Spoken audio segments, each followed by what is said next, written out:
आवाज आ रही बच्चों?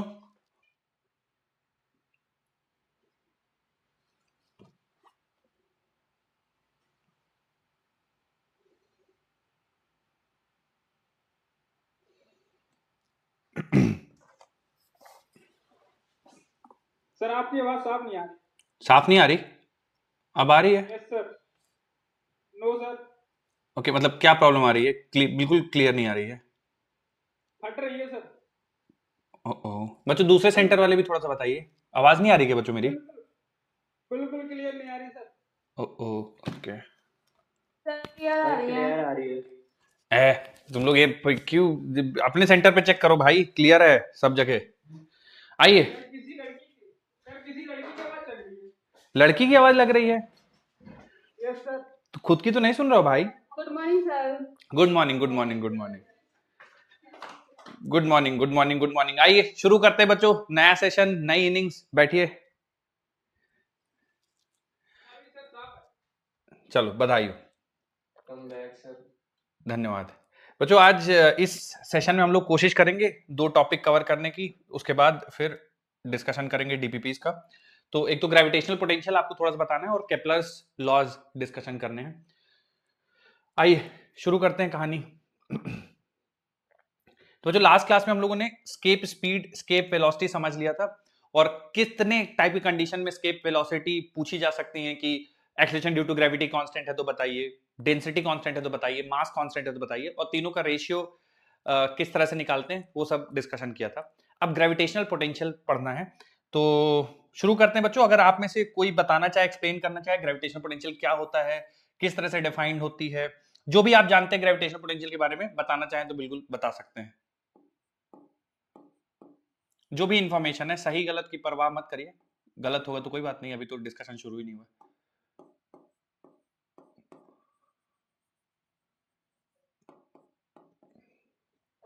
ग्रेविटेशनल पोटेंशियल सर किसी मास की वजह से किसी पॉइंट पर लगने वाली पोटेंशियल एनर्जी को अगर उसे पॉइंट के मास से डिवाइड कर देंगे तो वो ग्रेविटेशनल पोटेंशियल बन जाएगा। ठीक है, बहुत बढ़िया। और बच्चों कोई बताना चाहेगा?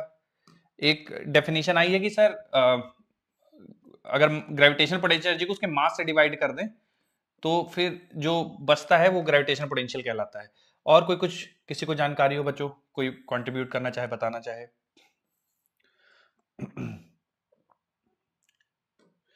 ठीक, चलिए मैं समझाता हूं बच्चों थोड़ा सा कि ग्रेविटेशनल पोटेंशियल क्या होता है। बच्चों ग्रेविटेशनल पोटेंशियल कहता है कि आप इंफिनिटी से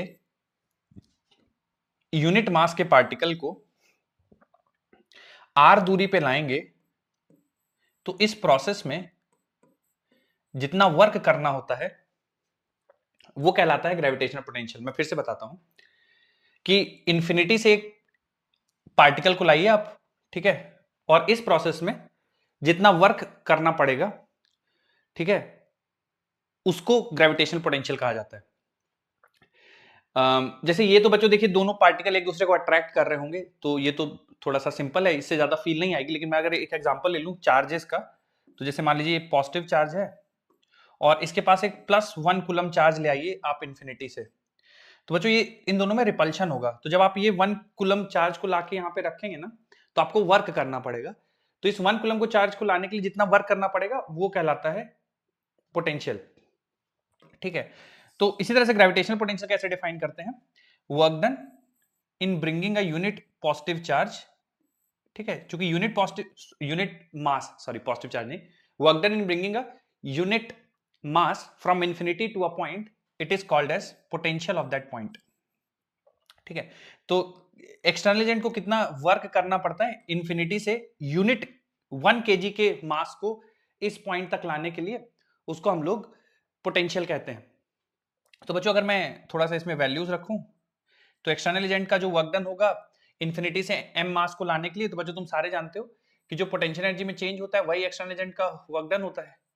और जब आप इंफिनिटी से एक पार्टिकल को लाते हो तो जिसमें वर्क डन होता है वो होता है -G(m)m डिवाइडेड बाय r, ठीक है। ग्रेविटेशनल पोटेंशियल एनर्जी अगर r डिस्टेंस पे दो पार्टिकल है तो कुछ इस तरह से होगा। तो वर्क डन एक्सटर्नल एजेंट का मैं लिखूंगा तो वो हो जाएगा -G(m)m डिवाइडेड बाय r, ये होगा पोटेंशियल एट पॉइंट P। थोड़ा सा इसको सिंप्लीफाई कर देंगे तो पोटेंशियल एट पॉइंट P देखिए क्या हो जाएगा, m से m कैंसिल हो जाएगा, ठीक है, पोटेंशियल एट पॉइंट पी बन जाएगा -gm/r। ठीक है, तो किसी पॉइंट मास की वजह से किसी पॉइंट का जो ग्रेविटेशनल पोटेंशियल की वैल्यू होती है वो -gm/r होती है। इसमें ध्यान देने वाली बात बच्चों फिर से एक बार सेम है कि आप क्या मास ला रहे हैं उससे इंडिपेंडेंट है, क्योंकि मास डिवाइड हो जाता है। ये डिपेंड करता है जिस मास की वजह से पोटेंशियल निकाल रहे हैं उस पर डिपेंड करेगा, और दूरी उस पॉइंट से जो दूरी होगी r। ठीक है, अब बच्चों अगर आपको वर्क डन निकालना है, ठीक है, किसी पॉइंट पे मान लीजिए कि इसकी यूटिलिटी, ग्रेविटेशनल पोटेंशियल की यूटिलिटी क्या है, तो अगर आपको, चूंकि ये बताता है 1 kg के पार्टिकल को लाने के लिए कितना काम करना पड़ा, जैसे इसकी यूनिट में अगर आपसे पूछूं बच्चों, फॉर्मूला देख के कोई अगर यूनिट में मेरी मदद कर पाए, यूनिट क्या हो जाएगी?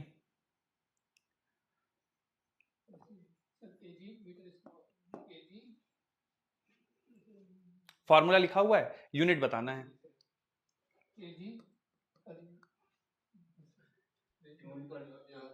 हाँ हाँ बोलिए बोलिए। जूल पर केजी, बिल्कुल सिंपल है ना, work done divided by mass, तो वर्क डन की एनर्जी हो गई जूल, मास केजी। तो यानी 1 किलोग्राम को लाने के लिए जितना काम करना पड़ेगा वो पोटेंशियल कहलाता है। ठीक है, तो जूल पर केजी इसकी यूनिट हो जाएगी। बच्चों डायमेंशन के बारे में थोड़ा सा मदद कर देते अगर आप लोग। डायमेंशन L2T-2 एकदम करेक्ट है, क्योंकि ml² T-2 एनर्जी की होती है, उससे मास से डिवाइड कर देंगे तो L2T-2 बन जाएगा। चलिए काफी डिस्कशन हो गया बच्चों, ये बता दीजिए स्केलर है कि वेक्टर है पोटेंशियल? स्केलर क्वांटिटी है, हाँ, तो स्केलर की तरह ये जुड़ेगा। पोटेंशियल किसी पॉइंट का बच्चों -gm/r ये जो होता है ना, ये इंफिनिटी के रेस्पेक्ट में है। तो ये चूंकि जैसे पोटेंशियल एनर्जी दो, मतलब उसमें रेफरेंस बताना पड़ता है, तो ग्रेविटेशनल पोटेंशियल एनर्जी का रेफरेंस हम लोग इन्फिनिटी लेते हैं, वैसे तरह उसी तरह ग्रेविटेशनल पोटेंशियल भी 2 पॉइंट के बीच में डिफरेंस है। आप याद रखिएगा कि इन्फिनिटी पे जो ग्रेविटेशनल पोटेंशियल की वैल्यू होती है वो हमेशा 0 होती है। ठीक है, अगर आप इन्फिनिटी के ग्रेविटेशनल पोटेंशियल एनर्जी को बढ़ा देंगे तो ये भी उसी फैक्टर से बढ़ जाएगा। ठीक है, तो जब 0 लेंगे तो ये -gm/r आएगा। अगर ये मान लीजिए बोले कि नहीं मैं 0 नहीं मानूंगा, मैं यहाँ पे +10 मानूंगा, तो किसी पॉइंट का जो पोटेंशियल होगी वो भी 10 यूनिट से बढ़ जाएगा। तो जितना इस पे आप प्लस करेंगे उतना ही किसी पॉइंट का पोटेंशियल बढ़ जाएगा।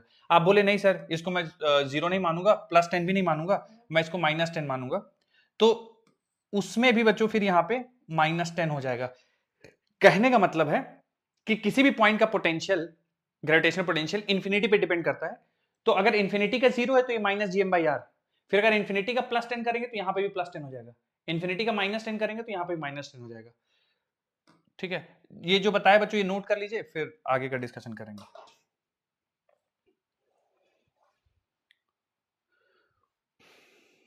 बोलिए बोलिए। बिल्कुल बिल्कुल करता हूं मैं, ये नोट कर लीजिए, मैं फिर से समझाता हूँ एक बार। हाँ हाँ हाँ बिल्कुल दोबारा होगा, एकदम दोबारा चर्चा होगी, लिख लीजिए दोबारा चर्चा होगी। हाँ हाँ समझा देंगे साहब, बताइए। हाँ हाँ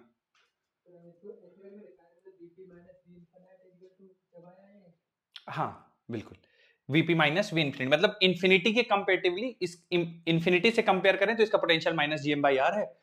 तो इन्फिनिटी का अगर आप कुछ बढ़ाएंगे तो पॉइंट पी का पोटेंशियल बढ़ जाएगा। आप लोग लिख लीजिए, मैं कुछ इसमें थ्योरी लिखवा दूंगा आपको, बेसिक बेसिक लिख लीजिए, फिर मैं थ्योरी लिखवाता हूँ।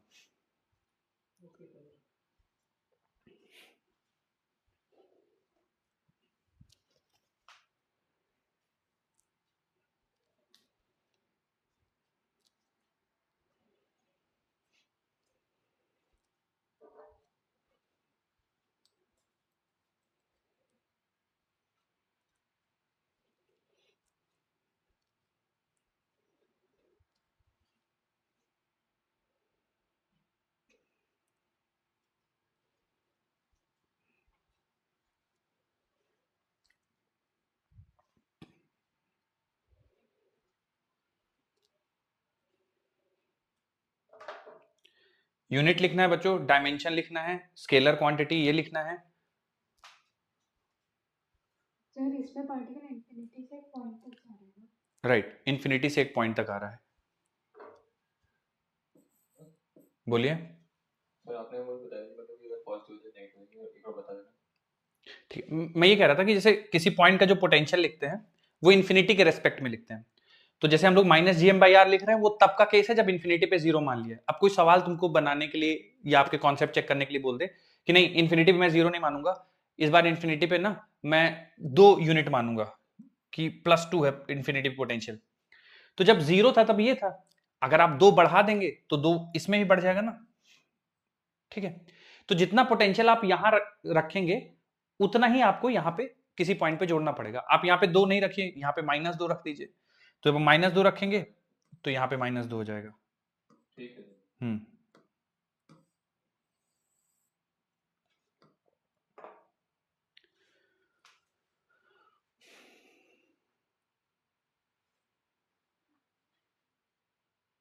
बच्चों डन हो गया हो तो मैं कुछ पॉइंट मुझे आपको बोल के लिखवाना है।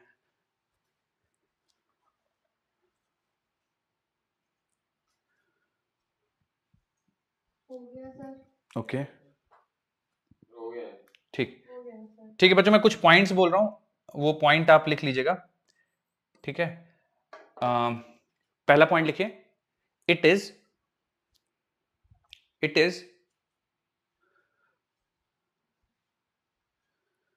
Work done bye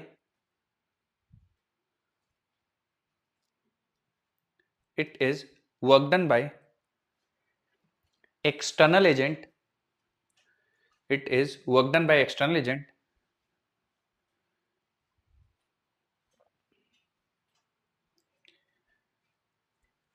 in bringing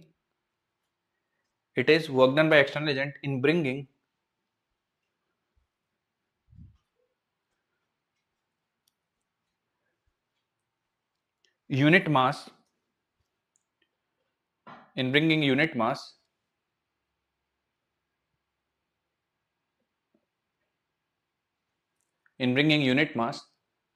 from infinity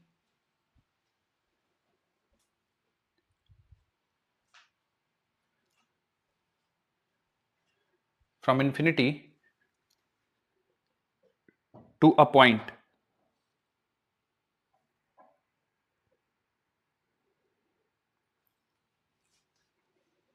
From infinity to a point.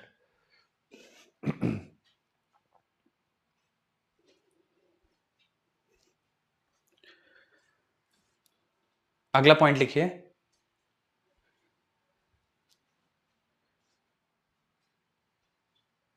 potential at infinity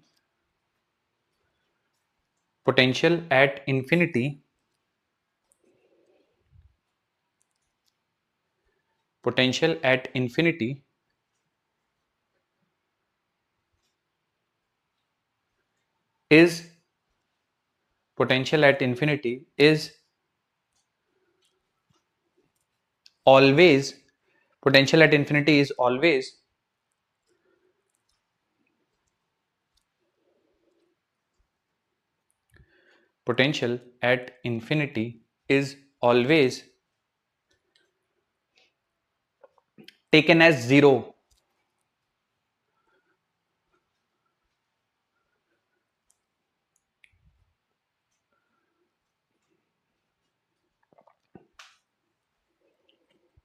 Potential at infinity is always taken as zero.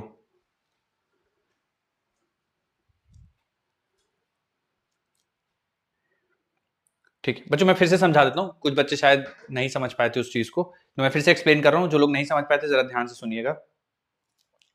देखिए ग्रेविटेशनल पोटेंशियल हम लोग पढ़ रहे हैं, तो ग्रेविटेशनल पोटेंशियल होता क्या है, एक्सटर्नल एजेंट को जितना काम करना पड़ता है 1 किलोग्राम पार्टिकल को इन्फिनिटी से किसी पॉइंट तक लाने के लिए, वो ग्रेविटेशनल पोटेंशियल कहलाता है। उस पॉइंट का यूनिट हो जाएगी जूल पर किलोग्राम। जैसे मैं एक समझाने के लिए लूं कि पॉइंट ए का पोटेंशियल जो है वो 10 जूल पर किलोग्राम है, तो आप इससे क्या समझते हैं, आप इससे ये समझते हैं कि इन्फिनिटी से अगर मैं एक पॉइंट को 1 किलोग्राम के पार्टिकल को इन्फिनिटी से यहां तक लाऊंगा तो मुझे 10 जूल का वर्क करना पड़ेगा, ये बताता है आपको। ठीक है, इन्फिनिटी पे मैंने बताया कि पोटेंशियल हमेशा जीरो लिया जाएगा, लेकिन बच्चों सवाल कभी कभार आपसे ऐसे पूछे जा सकते हैं कि अच्छा इन्फिनिटी पे जीरो नहीं मान रहे, इन्फिनिटी पे +2 मान लेते हैं, +2 जूल पर किलोग्राम। तो बच्चों जब जीरो माना था तो मान लीजिए 10 था, और अगर यहाँ पे +2 मान लेंगे तो अब पोटेंशियल ए का कितना हो जाएगा, जब 0 मान रहे थे तब 10 था। अगर अब मैं इन्फिनिटी पे कहूं कि मैं 0 नहीं मानूंगा, +2 जूल पर किलोग्राम मानूं, तो पोटेंशियल एट पॉइंट ए कितना हो जाएगा बच्चों? 12 जूल पर किलोग्राम। मेरी बात समझ में आ रही है? तो जितना आप इन्फिनिटी का पोटेंशियल रेज करेंगे उतना ही पोटेंशियल हर पॉइंट का रेज हो जाएगा। जैसे ये 10 था तो 10 से बढ़ के 12 हो जाएगा। आप बोले नहीं +2 नहीं लेना है मुझे इन्फिनिटी का, मैं इन्फिनिटी का ना -2 लूंगा, तो बताइए बच्चों पोटेंशियल एट पॉइंट ए कितना हो जाएगा? सर 8 हो जाएगा। 8 जूल पर किलोग्राम हो जाएगा। मेरी बात समझ में आ रही है बच्चों आप सभी को? Yes sir. तो हमेशा इन्फिनिटी के रेस्पेक्ट में डिफाइन होता है। अगर आप इन्फिनिटी का पोटेंशियल चेंज करेंगे तो हर पॉइंट का पोटेंशियल चेंज हो जाएगा। देखो बहुत ज्यादा सवालों में, मतलब 99% सवालों में वो चेंज नहीं करता है, इन्फिनिटी पे 0 ही रखता है, पर अगर कर दे तो आपको वो भी डील करना आना चाहिए। ठीक है, चलिए पोटेंशियल पढ़ लिया। सर ये पोटेंशियल की यूटिलिटी क्या होती है, मतलब हम लोग क्यों पढ़ रहे हैं? ठीक है, सारा डिस्कशन हो गया, ये समझ में आ गया यूनिट, डायमेंशन, स्केलर, पर क्या पढ़ क्यों रहे हैं? देखिए मैं समझाता हूं इसका थोड़ा एक एग्जांपल की मदद से। बच्चों ये वर्क डन कैलकुलेशन को आसान कर लेती है। जैसे हम लोगों ने पहले ग्रेविटेशनल फोर्स पढ़ा, फिर ग्रेविटेशनल फील्ड पढ़ा। तो ग्रेविटेशनल फील्ड कोई नई चीज नहीं, ग्रेविटेशनल फील्ड है कि 1 किलो पे कितना फोर्स लगेगा, दैट इज ग्रेविटेशनल फील्ड।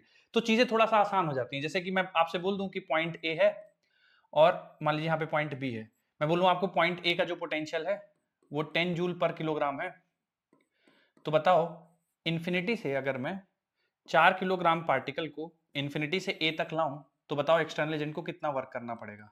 तो आंसर क्या कर देंगे बच्चों आप? एक्सटर्नल एजेंट को कितना वर्क करना पड़ेगा अगर मैं इन्फिनिटी से 4 किलोग्राम पार्टिकल को पॉइंट ए पे लाऊं? 0। और कोई कुछ बताना चाहेगा बच्चों? और बताइए। 0 सही नहीं है आंसर। और कोई कुछ बताइए। पॉइंट ए का पोटेंशियल 10 जूल पर किलोग्राम है, अगर मैं इन्फिनिटी से 4 किलो पार्टिकल लाना चाहूं पॉइंट ए तक तो बताइए एक्सटर्नल एजेंट को कितना वर्क करना पड़ेगा? बिल्कुल आसान सा सवाल है। चलो अच्छा कोई बात नहीं, मेरी बात सुन ध्यान से, कोई बात नहीं। आप ये बताओ कि अगर पॉइंट ए का पोटेंशियल 10 जूल पर किलोग्राम है तो डेफिनेशन से सोच के बताना कि 1 किलो का पार्टिकल लाऊंगा तो कितना काम करना पड़ेगा? अगर 1 किलो लाऊंगा तो इस 10 जूल करना पड़ेगा। 1 किलो लाऊंगा तो 10 जूल करना पड़ेगा ना। तो इन्फिनिटी से अगर मैं 4 किलो लाऊंगा तो कितना करना पड़ेगा? 40 जूल। 40 जूल करना पड़ेगा ना। 1 किलो के लिए 10 जूल है तो 4 किलो के लिए 40 जूल ही तो होगा बेटा। नहीं समझ में आया? मुश्किल लग रहा है क्या ये? अब जैसे मैं इसका थोड़ा देख के बताना, फिर पोटेंशियल ऑफ पॉइंट बी का मैं बोल दूं कि 2 जूल पर किलोग्राम है, ठीक है, और 4 किलोग्राम का पार्टिकल हमें इन्फिनिटी से पॉइंट बी तक लाना है, कितना वर्क करना पड़ेगा? 8। हाँ हाँ सर वो हमारी क्लास डिस्कनेक्ट हो गई थी, एक बार दोबारा बता दो जो आपने करवाया पीछे। ठीक। तो पोटेंशियल एट पॉइंट बी जो है ना वो 2 जूल पर किलोग्राम है, तो 1 किलो के लिए 2 जूल करना पड़ेगा। अगर आप 4 किलोग्राम लाना चाहते हो तो 8 जूल करना पड़ेगा। सिंपल सी बात है, ठीक है। तो हमारा वर्क डन कैलकुलेशन आसान हो जाता है, ठीक है। सर डिस्कनेक्ट हो गया था जी जी साहब बिल्कुल बता देंगे, जो अभी कर रहे हैं उसको खत्म कर लें फिर बिल्कुल बता देंगे आपको। अब एक और कैटेगरी बच्चों, तो ये तुम लोग को थोड़ा सा अंदाजा लगा कि क्यों जरूरी है, क्योंकि 1 किलो का पता चलता है, फिर 5 किलो 10 किलो 15 किलो जितना भी आप इन्फिनिटी से वहां तक लाओगे उसका वर्क डन बहुत इजीली कैलकुलेट कर पाओगे, इसलिए पोटेंशियल हमें जानना जरूरी है। अब बच्चों मैं तुमसे पूछूं कि बेटा एक काम करो, मुझे ना पार्टिकल को ले जाना है बी से ए तक, अब बताओ एक्सटर्नल एजेंट का वर्क कितना होगा? जरा मेरी बात ध्यान से सुनिएगा बच्चों, ध्यान सुनिएगा। इन्फिनिटी से आप ला रहे थे यहां तक, है ना, इन्फिनिटी से यहां तक ला रहे थे। मान लीजिए मैं 4 किलो के पार्टिकल की बात करता हूं कि 4 किलो का पार्टिकल इन्फिनिटी से पॉइंट बी तक लाना है, तो वर्क डन कितना होगा? तो आपने आंसर दिया कि 8 हो जाएगा सर। मैंने पूछा क्यों? आपने बोला कि सर देखिए यहां पे पोटेंशियल, इन्फिनिटी में पोटेंशियल कितना है? मैंने कहा 0 है। तो यहां से यहां तक लाने के लिए तो 1 किलोग्राम के लिए 2 जूल लगता है, तो आप 4 किलोग्राम ला रहे हो तो इसलिए 8 जूल लगेगा। मैंने आपसे पूछा कि ठीक है इन्फिनिटी से यहां ले जाने के लिए कितना लगेगा, तो आपने बोला कि यहां तक के लिए 40 जूल लग जाएगा सर, क्योंकि 1 किलोग्राम के लिए 10 जूल लगता है, आप 4 किलोग्राम ले जाते हैं तो 40 जूल लग जाएगा, ठीक है। अब यहां से यहां ले जाने के लिए कितना वर्क डन करना पड़ेगा? तो मेरे बच्चों ध्यान से सुनिएगा, वर्क डन, हाँ, work done by external agent B से ए तक ले जाना है, तो आप बच्चों क्या करना है आपको, फाइनल पॉइंट का जो पोटेंशियल है उसमें से इनिशियल पॉइंट का पोटेंशियल घटा देना है, ठीक है, और उसमें मास से मल्टीप्लाई कर देना है। क्योंकि बच्चों आप देखिए तो आप इस वाले प्रोसेस में यही कर रहे हैं कि जो डेस्टिनेशन है, जैसे यहां पे बी तक ले जाना है तो बी डेस्टिनेशन है, उसमें से इंफिनिटी का पोटेंशियल माइनस करते हैं, तो बी डेस्टिनेशन है तो बी का पोटेंशियल हो गया बच्चों 2, तो 2 में से इंफिनिटी का पोटेंशियल हो गया 0, इसको माइनस कर देते हैं और फिर मास से मल्टीप्लाई कर देते हैं, तो इसलिए आंसर आपका 8 जूल आ जाता है। तो पोटेंशियल डिफरेंस निकाल के जितना मास ले जा रहे हो उससे मल्टीप्लाई कर दो। ऊपर भी देखें तो आप यही कर रहे हैं कि ए पॉइंट के पोटेंशियल में से इंफिनिटी का पोटेंशियल माइनस कर दो, destination minus origin into mass, तो वर्क डन आ जाएगा। अब जैसे मुझे बी से ए ले जाना है, तो बच्चों यही चीज पढ़ के थोड़ा सा मुझे बता दो कि फिर बी से अगर ए ले जाना है, 4 किलोग्राम का पार्टिकल है, 32 जूल हो गया।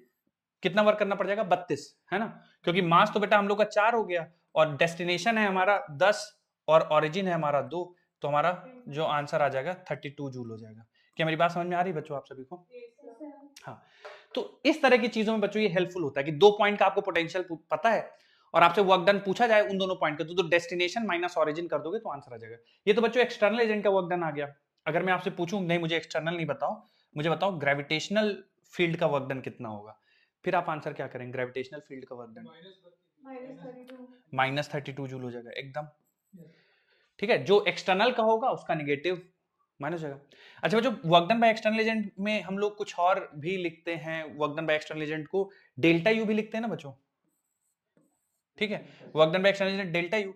तो अगर आपसे सवाल में 2 पॉइंट के पोटेंशियल दे दे और आपसे पूछे कि पॉइंट को पार्टिकल को बी से ए ले जा रहे हैं, बताओ उसकी पोटेंशियल एनर्जी में कितना चेंज होगा, तो जो पोटेंशियल एनर्जी में चेंज होगा delta U, that will be equal to mass into potential difference. तो हमेशा डेस्टिनेशन में से ऑरिजिन घटाइएगा तो आपके पास पोटेंशियल एनर्जी में कितना चेंज होगा वो आ जाएगा, ठीक है। और पोटेंशियल एनर्जी में हमेशा चेंज जो है वो वर्क डन के बराबर होता है, प्रोवाइडेड कि हम पार्टिकल को बहुत स्लोली शिफ्ट कर रहे हैं, तो हमेशा स्लोली ही शिफ्ट करते हैं, तो जितना भी पोटेंशियल एनर्जी में चेंज होगा वही work done by external agent होगा, वो m टाइम्स वीबी माइनस वीए हो जाएगा, ठीक है। तो पोटेंशियल डिफरेंस को अगर आप मास से डिफाइन मल्टीप्लाई कर देंगे तो work done by external agent दे देगा, चेंज इन पोटेंशियल एनर्जी दे देगा, और अगर उसमें आप मतलब ये माइनस से मल्टीप्लाई कर देंगे, जैसे यहाँ पे चेंज इन पोटेंशियल 32 जूल है, उसको माइनस से मल्टीप्लाई कर देंगे तो work done by gravitational field दे देगा। तो पोटेंशियल निकालने से चीजें थोड़ा सा आसान हो जाती हैं, आप पोटेंशियल एनर्जी में चेंज इजीली कैलकुलेट कर पाते हैं, work done by external agent easily calculate कर पाते हैं, work done by gravity easily calculate कर पाते हैं, ठीक है। तो ये इसका इंपॉर्टेंस है। बोलिए। तो देखिए वर्क डन बाय ग्रेविटी की हम लोग डेफिनेशन पढ़ते हैं ना, negative of the potential energy, या हम लोग पोटेंशियल एनर्जी की डेफिनेशन पढ़ते हैं negative of the work done by conservative forces, इस वजह से। हाँ नेगेटिव आएगा ना, बी की वैल्यू 2 दी गई है और अच्छा, एक सेकंड, हाँ मैं यहाँ पे लिख, हाँ मैंने यहाँ पे लिख गलत दिया है, हमेशा डेस्टिनेशन माइनस ऑरिजिन करते हैं, तो हमें बी से ए ले जाना है ना, तो यहाँ पे ए माइनस बी, हमेशा जहां ले जाना है माइनस जहां से शुरुआत कर रहे हैं, तो ले जाना है ए पे और शुरुआत कर रहे हैं बी से, तो V A minus V B. अगर ए से शुरुआत करते बी तक ले जाते तो फिर V B minus V A करते, ठीक है ना। डेस्टिनेशन माइनस ऑरिजिन हमेशा, फाइनल माइनस इनिशियल, याद रहेगा। चलिए बच्चों अगली लाइन में ये फॉर्मूला लिखिए, डेल्टा यू बराबर work done by external agent बराबर m times destination minus origin करिएगा। अगर V A minus V B कर रहे हैं तो आपका डायग्राम में क्लियरली ये लिखना चाहिए कि कहां से कहां तक ले जा रहे हैं। भैया जो लोग डिस्कनेक्ट हो गए थे घबराइएगा नहीं, मैं फिर से बता दूंगा। सर बोलिए। सर बी पॉइंट सुधारिए फिर से। बी पॉइंट क्या है? पहले से सर बी लेके आए हो नहीं, तो इस नहीं आया था।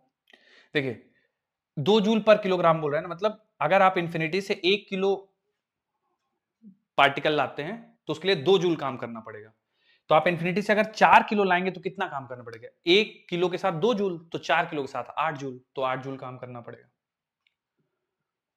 Yes thank you.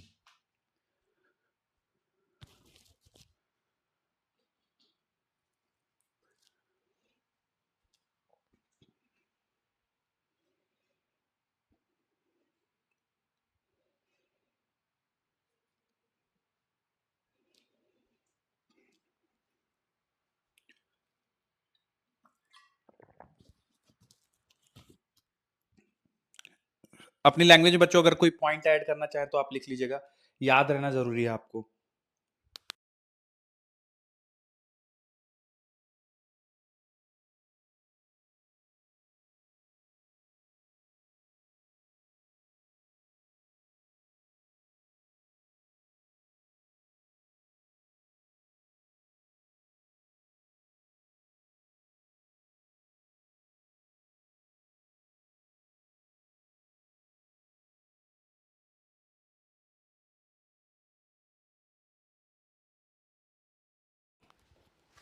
बच्चों एक सवाल हो जाए अगर आप रेडी हो तो।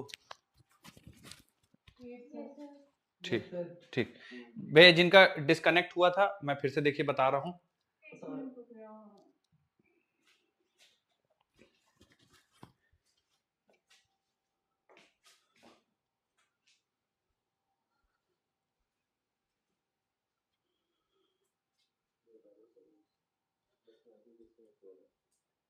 आवाज नहीं आ रही, थोड़ा तेज बोलिए।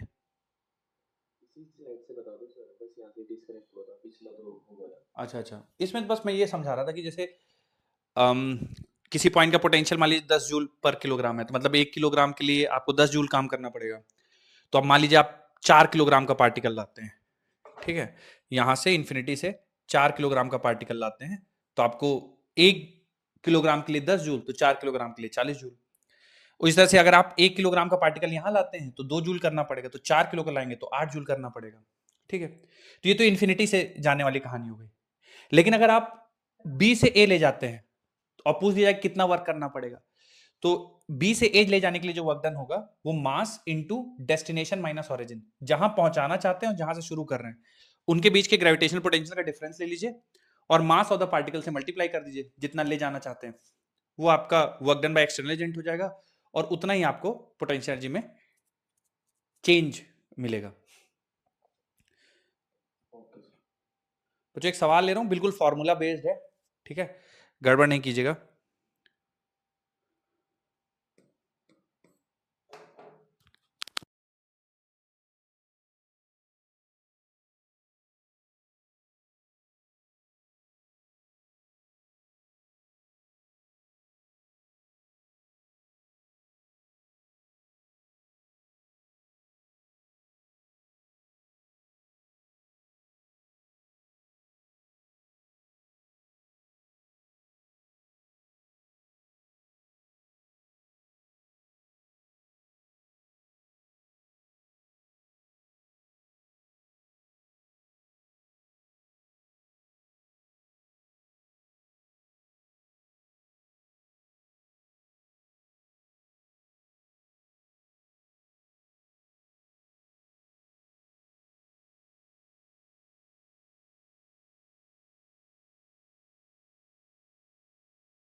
बच्चों दोनों पार्टिकल हैं तो ग्रेविटेशनल पोटेंशियल मिड पॉइंट पे बताना है।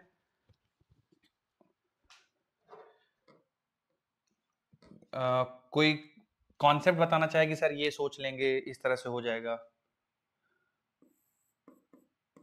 ये बिल्कुल कुछ समझ नहीं आ रहा है कि सर कैसे करेंगे। ठीक ठीक है, कॉन्सेप्ट बच्चों अगर कोई बताना चाहे कि सर ये चीज सोच लेंगे तो ऐसे हो जाएगा सवाल, केवल हाँ सम कर देंगे एब्सोल्युटली। हाँ देखिए बच्चों स्केलर क्वांटिटी है ना, स्केलर क्वांटिटी में सीधा आप दोनों की वजह से वैल्यू निकाल दिए और जोड़ दीजिए। तो जैसे आप 10⁻² kg की वजह से पोटेंशियल निकालेंगे, potential at point 2 because of 10⁻², तो -Gm/r, और इसकी वजह से निकालेंगे तो -Gm/r, ठीक है। तो बच्चों ये मिलके बन जाएगा -Gm/r, ये बन जाएगा तुम्हारा 100G/2 मतलब -200G, और ये बच्चों बन जाएगा -2000G, तो टोटल मिलके बन जाएगा -2200G। बच्चों ऐसा कुछ बन रहा था क्या तुम लोग का? यस सर, है ना, फिर आप लोगों ने जी की वैल्यू भी रख दी है क्या? Yes sir, yes sir. अच्छा अच्छा, नहीं रखी है क्या क्या क्या? सर मैंने 146.7 × 10⁻⁹ ठीक है, तो अगर बच्चों आप g की वैल्यू रख दीजिएगा तो 6.67 इंटू 10⁻11 से मल्टीप्लाई कर दीजिएगा, अदरवाइज -2200 g आना चाहिए। इस सवाल की मदद से मैं आपको ये सिखाना चाह रहा था कि एक पार्टिकल का -gm/r, लेकिन सराउंडिंग में एक से ज्यादा पार्टिकल हैं, तो इंडिविजुअल हर पार्टिकल की वजह से पोटेंशियल लिखिए और जोड़ दीजिए बस।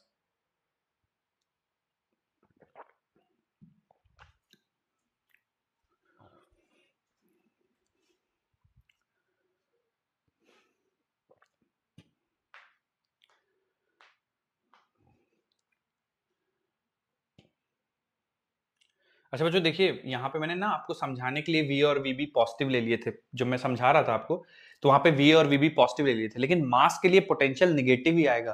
तो इन्फिनिटी पे अगर जीरो है तो निगेटिव आएगा ग्रेविटेशनल पोटेंशियल मास की वजह से। यहाँ पे मैंने आपको समझाते वक्त ना ये पॉजिटिव ले लिए थे, ठीक है। तो इन्फिनिटी पे अगर जीरो है तो हमेशा ग्रेविटेशनल पोटेंशियल निगेटिव आएगा, ये ध्यान रखिएगा। तो देखिए यहाँ पे -2200 g आया है। एक और सवाल करते हैं बच्चों, बहुत आसान सा है, मिस्टेक मत करिएगा प्लीज। सर अभी नहीं हुआ। अच्छा अच्छा, चलिए चलिए, करिए करिए।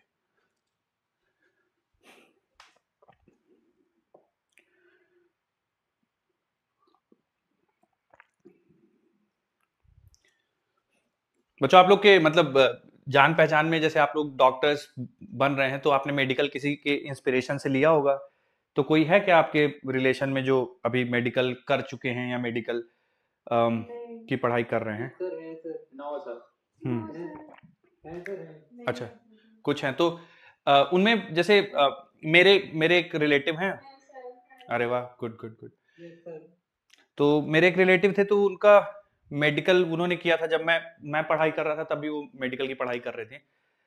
तो मैं ज्यादा उनसे लेकिन पूछ नहीं पाता बच्चों। तो जैसे इंजीनियरिंग में देखिए ऐसा होता है कि फर्स्ट ईयर सबको सेम पढ़ाते हैं, तो मेडिकल में भी ऐसा होता है क्या कि फर्स्ट ईयर सबको सेम पढ़ाते हैं? है सर। यस सर, यही होता है। Yes sir. तो फर्स्ट ईयर में सबको बेस पढ़ाते हैं एक तरीके से। अच्छा, सबके सेम सब्जेक्ट रहते हैं फर्स्ट ईयर में, या पूरे 5 साल सबके सेम रहते हैं? फर्स्ट ईयर में नहीं, फर्स्ट ईयर में सेम रहता है, उसके बाद चॉइस रहती है। उसके बाद फिर चॉइस रहती है फर्स्ट ईयर के बाद। Yes sir. लेकिन वो तो बच्चों एमडी में डिसाइड होता है ना कि आप पूरे 5 साल चॉइस नहीं रहती है, पढ़ना का कैसे होगा? तुम लोग मुझे बिल्कुल बुद्धू समझे हो क्या? थोड़ा बहुत तो पता है यार, एमडी में बनते हैं ना फिर वो।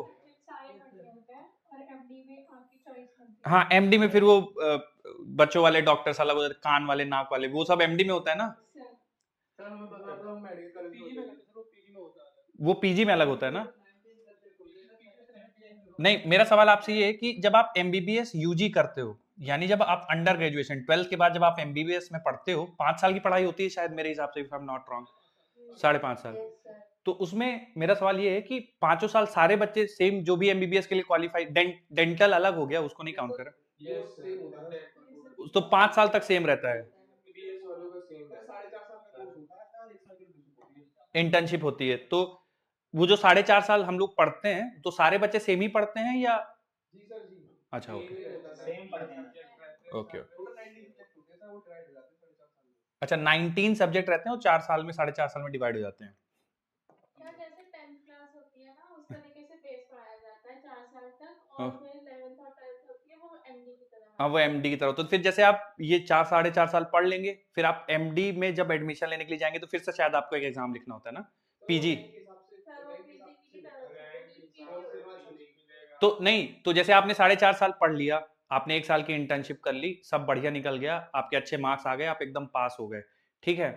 फिर उसके बाद आपको जैसे अब पीजी करना है, तो पीजी करने के लिए भी आपको शायद एक एग्जाम देना होता है, जितना मुझे पता है, नीट पीजी करके। एमबीबीएस के सर एमबीबीएस के लिए नीट यूजी देना पड़ता है। फिर उसके लिए नीट पीजी, और सर फिर डीएम के लिए, डॉक्टरेट के लिए NEET SS. NEET SS. Super speciality. MBBS की डिग्री के लिए भी नेक्स्ट एग्जाम देना पड़ेगा, उसी से पीजी भी डिसाइड होगा। सर वो अभी लागू नहीं हुआ है। नहीं नहीं, वो एक तो होता है कि जो बाहर जाके बच्चे पढ़ के आते हैं फॉरेन में, वो फिर यहाँ के एग्जाम देते हैं ताकि वो यहाँ प्रैक्टिस कर पाए। हम लोग के लिए भी होगा। अच्छा, आप लोग के लिए भी हो गया अब? हाँ। तो यहाँ के जो एमबीबीएस डॉक्टर पढ़ेंगे, फिर वो यहाँ के एग्जाम देंगे ताकि प्रैक्टिस कर पाए। सर कॉलेज से लेकर के अपने पेपर देना पड़ेगा। सर वो कंपलसरी। पर वो मतलब लागू हो गया, मुझे जितना पता है कि पहले तो ऐसा नहीं होता था, बाहर वाले देते थे। अच्छा, मतलब जो इस साल 5.5 साल खत्म करके पास हुए होंगे उन्होंने दिया होगा ये, मतलब हाँ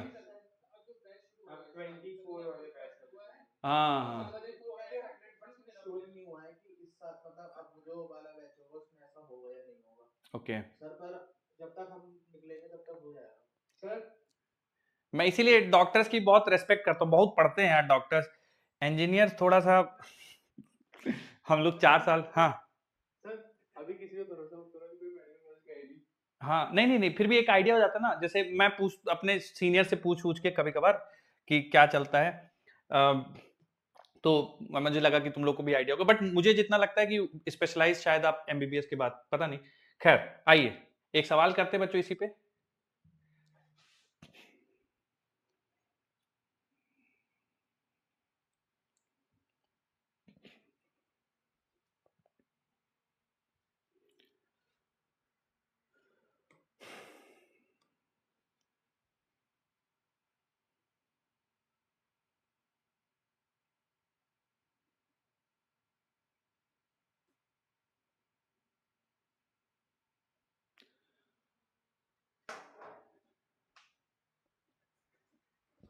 करिए बच्चों आराम से सॉल्व, आंसर आ जाए तो बताइएगा। ओके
सुन रहा था, सारे बच्चे सी ऑप्शन बोल रहे हैं, कोई और है बच्चों जो सी के अलावा कुछ किसी का आया हो तो ठीक।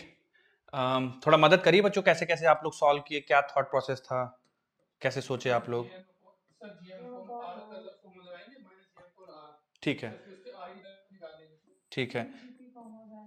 जीपी बन गया। तो तो बच्चों आपने दोनों साइड कंसीडर किए हैं ना, या एक ही साइड कंसीडर किया है बस? ऐसे एक ही किया था। एक ही साइड किया है।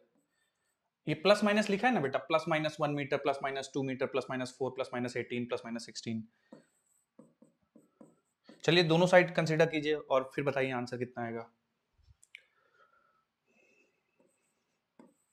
300। सेम आ रहा है बेटा या मतलब कुछ चेंज होगा? और जी हो जाएगा, और जी हो जाएगा।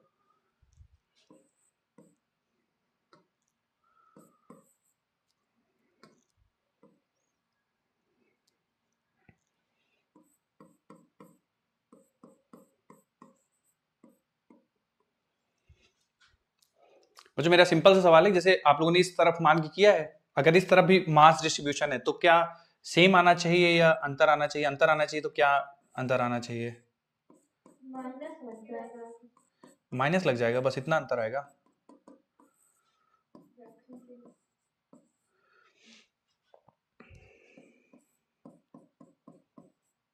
तो सेम आएगा। यस सर, सेम ही आ रहा है, सेम आ रहा है सर, 2G आ रहा है सर, तो ये हो जाएगा 2G। Yes sir. देखिए बच्चों, अगर मैं राइट साइड का डिस्ट्रीब्यूशन केवल कंसीडर करूं ना तो मेरा आंसर -2G आ रहा है, ठीक है ना? Yes sir. आप लोग अभी आया था राइट साइड कंसीडर करने पे -2G, ये आता है। ठीक है। अब अगर मास डिस्ट्रीब्यूशन इधर भी है, सेम जैसा इधर है वैसा अगर इधर भी है, तो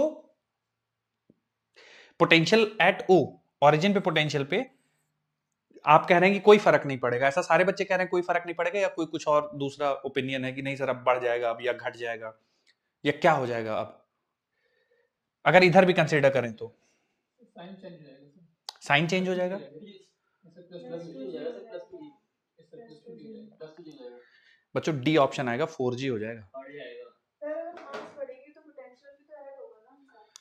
अब इसमें देखिए कंफ्यूजन वाली कोई बात नहीं बच्चों, ये एक स्केलर क्वांटिटी है, ठीक है। आप पॉजिटिव एक्स एक्सिस में डिस्ट्रीब्यूशन रखिए, माइनस नेगेटिव एक्स एक्सिस में डिस्ट्रीब्यूशन रखिए, उससे उसको कोई फर्क नहीं पड़ता। चूंकि स्केलर क्वांटिटी तो जो पोटेंशियल इस वाले मास डिस्ट्रीब्यूशन के साथ आया था वही पोटेंशियल इस वाले मास डिस्ट्रीब्यूशन के साथ आएगा। सर कैसे? अब मुझे पोटेंशियल एट पॉइंट 2 लिखना होगा तो कैसे लिखूंगा? देखिए माइनस जी एम, और इस बार दूरी पहला वाले पार्टिकल की 1 है, प्लस या हर बार minus G M by R लिखेंगे, तो फिर दूसरे वाले पार्टिकल के लिए माइनस जी एम, इस वाले की दूरी कितनी है? 2 है, तो 2 लिखेंगे। फिर माइनस जी एम, और तीसरे वाले की दूरी 4 है तो 4 लिखेंगे। ऐसे लिखते चले जाएंगे। जब आप इसको सॉल्व करेंगे तो ये फिर से माइनस 2G आ जाएगा। माइनस टू जी तो इस वाले की वजह से माइनस 2G, इस वाले की वजह से माइनस 2G, तो नेट पोटेंशियल एट पॉइंट 2 बच्चों माइनस 4G हो जाएगा। किसी के पास कुछ और कुछ पूछना चाहें या बताना चाहें तो बिल्कुल फील फ्री। ठीक है सर, ठीक है। 4G आएगा बच्चों इसका आंसर।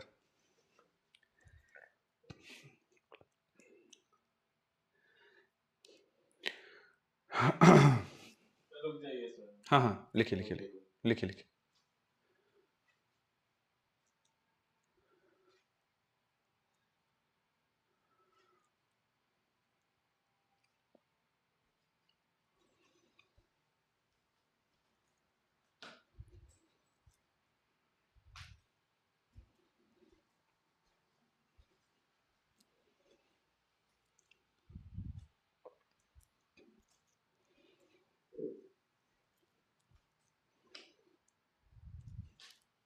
सर बोलिए। सर अगर पोटेंशियल एनर्जी होता तो भी यही होता।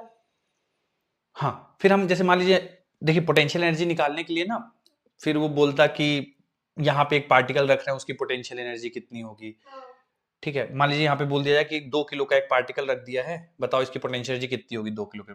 तो पोटेंशियल एट ओ निकाल दिया और फिर उसमें मास से मल्टीप्लाई कर देंगे, है ना। तो पोटेंशियल, मान लो कोई एक पार्टिकल 2 किलो का यहाँ पे रखना है, उसकी पोटेंशियल एनर्जी पूछिए, तो 2 मास इंटू उस पॉइंट का पोटेंशियल, तो पॉइंट का पोटेंशियल माइनस 4G है, तो माइनस 8G पोटेंशियल एनर्जी हो जाती है उसकी। तो जो जैसे, हाँ बोलिए। मतलब जैसे इसमें ऐड हुए हैं तो उसमें भी ऐड ही होगी ना। हाँ बिल्कुल, जैसे इसमें ऐड हुए हैं स्केलर की तरह, वैसे ही पोटेंशियल एनर्जी भी ऐड होगी स्केलर की तरह।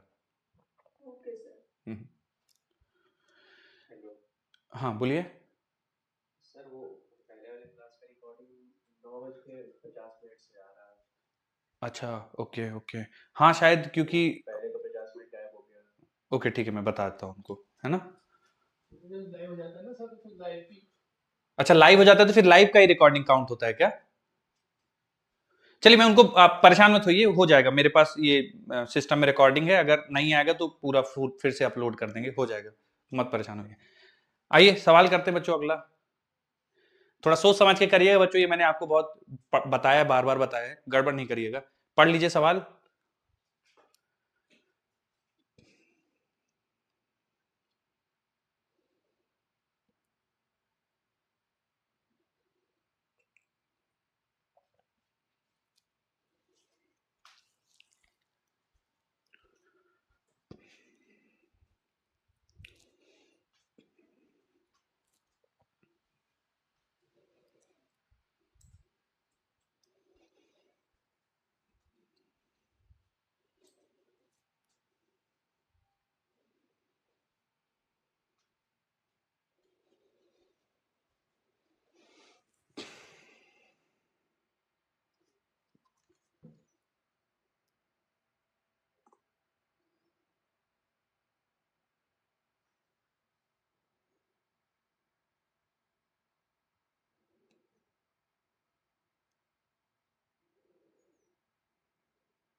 हाँ सर, ये मैं डिस्कनेक्ट हो गया, कनेक्ट करवाई ना जूम में।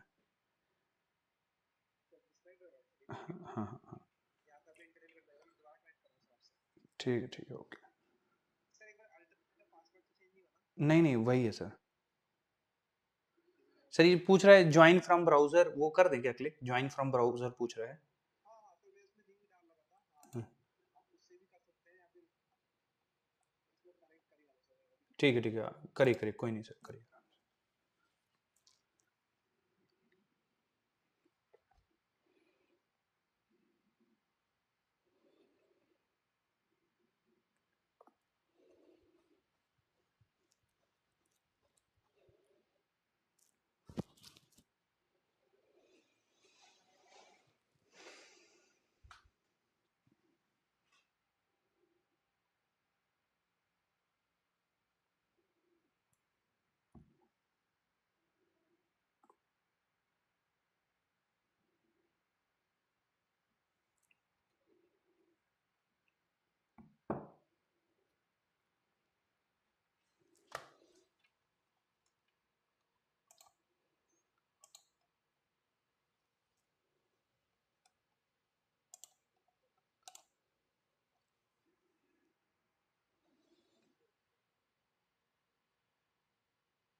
हो गया ना सर, अब तो दिखा रहा है सर आपका कनेक्टेड, कनेक्टेड तो दिखा रहा है अब।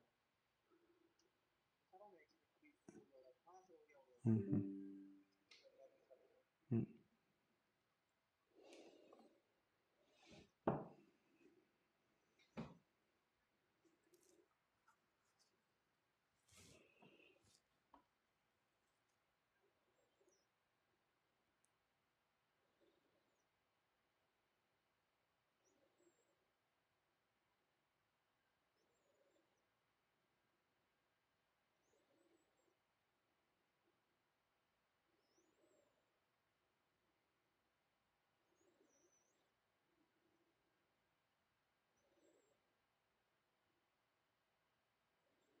Recording in progress.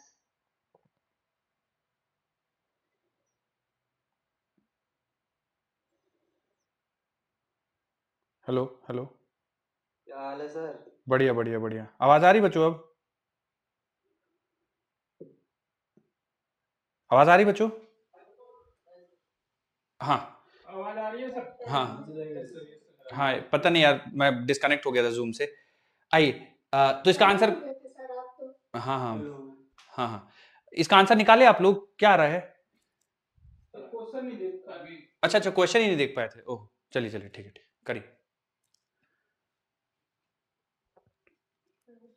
हम्म, इससे पहले वाले क्वेश्चन में डाउट था। बोलिए बोलिए, मुझे याद है सवाल, बोलिए। तो उसमें जो नेगेटिव वाली जितनी चीज है उसमें मतलब डिस्टेंस नेगेटिव क्यों हो गया? बेटा देखिए, जो फॉर्मूला लिखते हैं ना हम लोग ग्रेविटेशनल पोटेंशियल का, उसमें हम लोग माइनस जी एम अपॉन ये जो आर है ना, ये दूरी है, ठीक है। इसका पॉजिटिव निगेटिव से कोई लेना देना नहीं, दूरी मतलब डिस्टेंस है, सिंपल। प्लस माइनस नहीं होती ना डिस्टेंस, ठीक है। दूरी है तो मतलब जो भी पॉइंट की दूरी है केवल वो रख देंगे बस, और कुछ नहीं करना है इसमें। इसलिए उसको नेगेटिव नहीं लिया।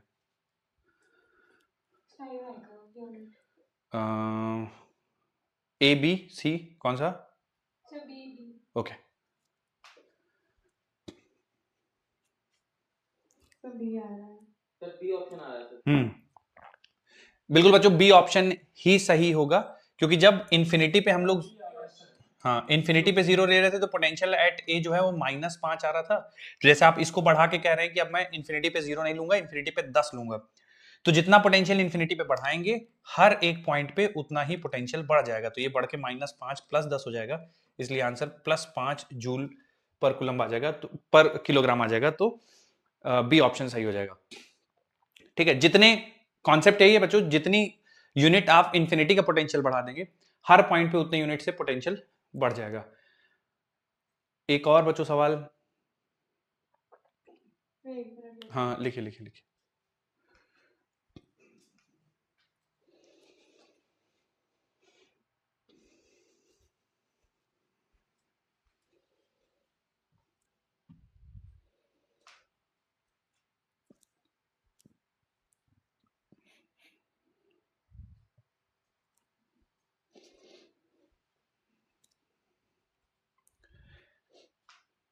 एक और सवाल कराता हूं बच्चों आपको, फिर उसी टाइप का एक करने के लिए भी दूंगा। सर 1 मिनट नोट करने दो। पूरा सवाल लिखना है क्या आपको? जी सर। पूरा सवाल मत लिखा करिए ना, अपनी लैंग्वेज में थोड़ा सा कि ए पे इतना है ना, इन्फिनिटी का अगर बढ़ा दिया तो फिर कितना होगा, ऐसा वर्ड टू वर्ड लिखेंगे तो बहुत टाइम लग जाएगा।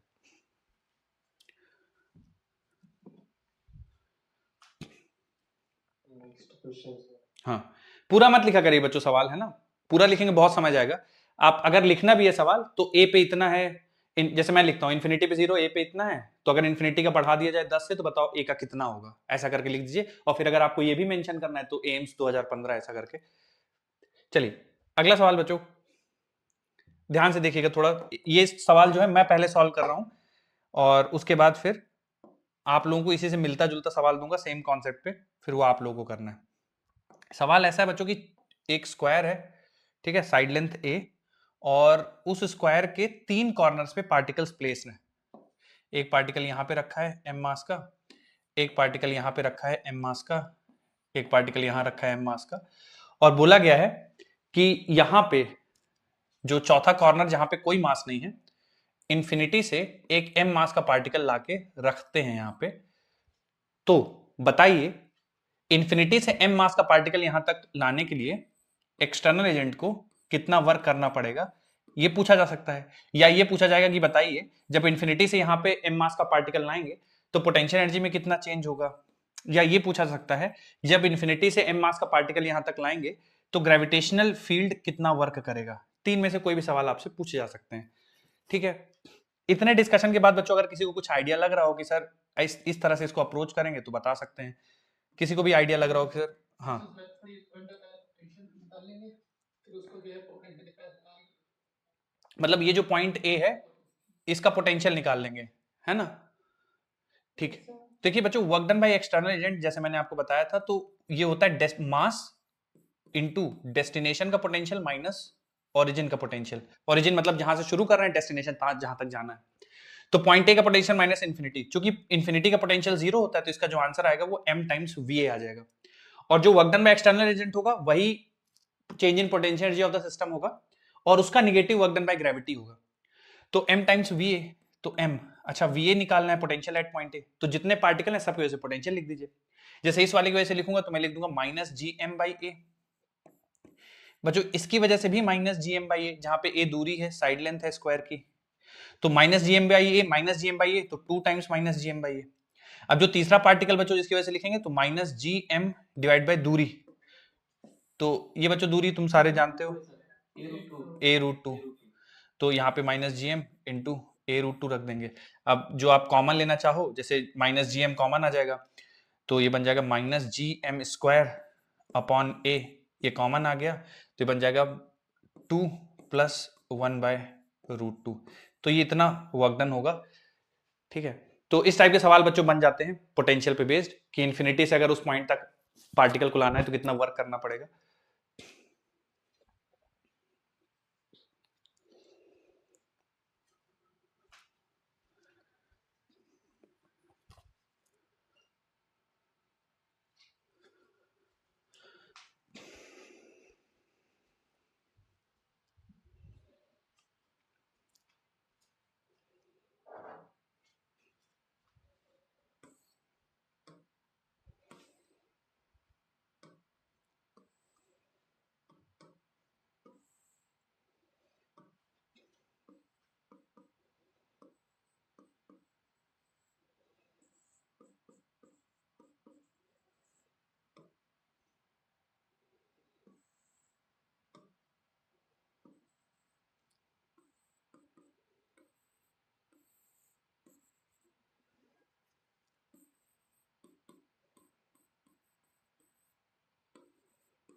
सर आपकी आवाज नहीं आ रही। मैं बोल नहीं रहा था। ये लिख लिया क्या बच्चों सबने? ये जो सवाल है इधर वाला, राइट सॉरी लेफ्ट साइड में मैंने एक सवाल दिया बच्चों जिस सेम कॉन्सेप्ट बेस्ड है। 4 किलो का पार्टिकल इधर है, 2 किलो का पार्टिकल इधर है, और सारे पार्टिकल 1-1 मीटर की दूरी पे इक्विलैटरल ट्रायंगल है। 1 किलो का पार्टिकल इंफिनिटी से लाकर यहां पे रख रहे हैं टॉप पे, तो बताइए एक्सटर्नल एजेंट का वर्क कितना होगा या चेंज इन पोटेंशियल एनर्जी कितनी होगी? जी के टर्म्स में आंसर करिएगा, जी की वैल्यू मत रखिएगा, इन टर्म्स ऑफ जी आप आंसर कर दीजिएगा।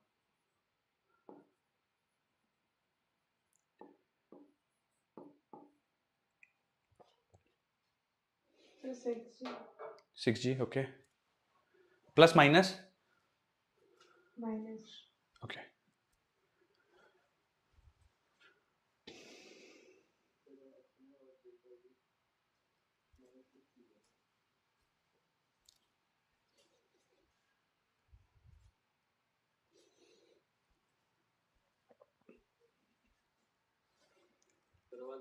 हाँ आ रही बोलिए ना।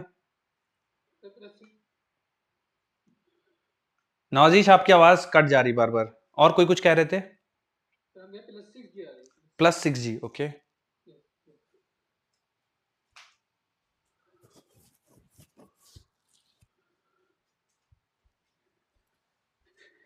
चलिए बच्चों डिस्कशन करते हैं, थोड़ा सा बताता हूं मैं आपको। तो हमें मान लीजिए इस पॉइंट को ए बोल देता हूं, तो मुझे पॉइंट ए की पोटेंशियल की वैल्यू पता करनी पड़ेगी, क्योंकि work done by external agent सवाल में पूछा जा रहा है। तो work done by external agent होता है मास of the particle into destination minus origin, ठीक है, जहां से शुरुआत कर रहे हैं और जहां पहुंचाना है।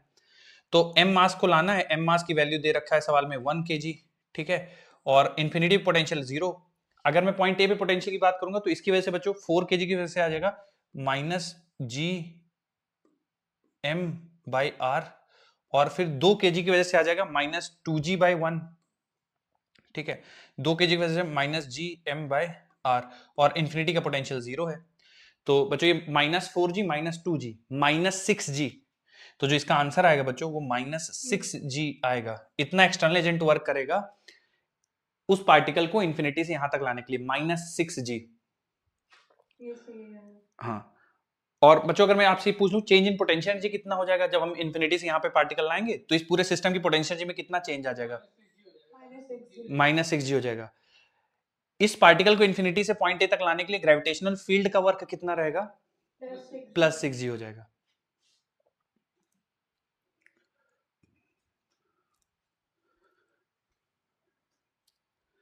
तो ये था बच्चों की किसी पॉइंट की वजह से अगर आपको पोटेंशियल लिखना हो तो किस तरह से लिखेंगे। आगे 2-3 और फॉर्मूले थोड़े से आपको बताने, शेल की वजह से और स्फीयर की वजह से, तो अगली स्लाइड में वो बता देता हूं। जो लोग लिख चुके हैं बच्चों अगली हेडिंग डाल दीजिए, potential due to shell. Potential due to shell, shell मतलब हॉलो स्फीयर।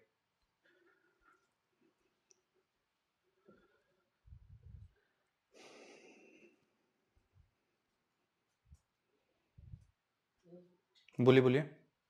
स्क्वायर वाले क्वेश्चन में नीचे आपने कहा -G4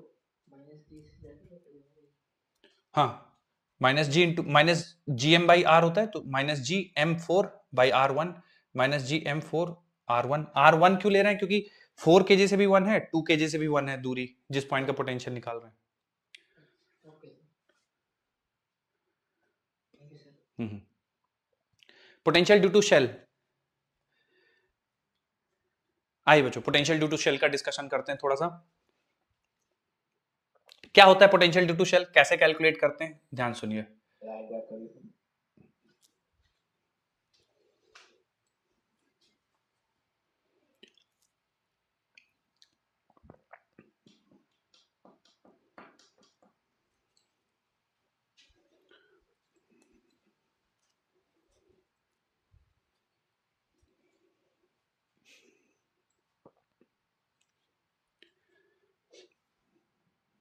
सर हाँ हाँ, सर नेगेटिव क्यों आया?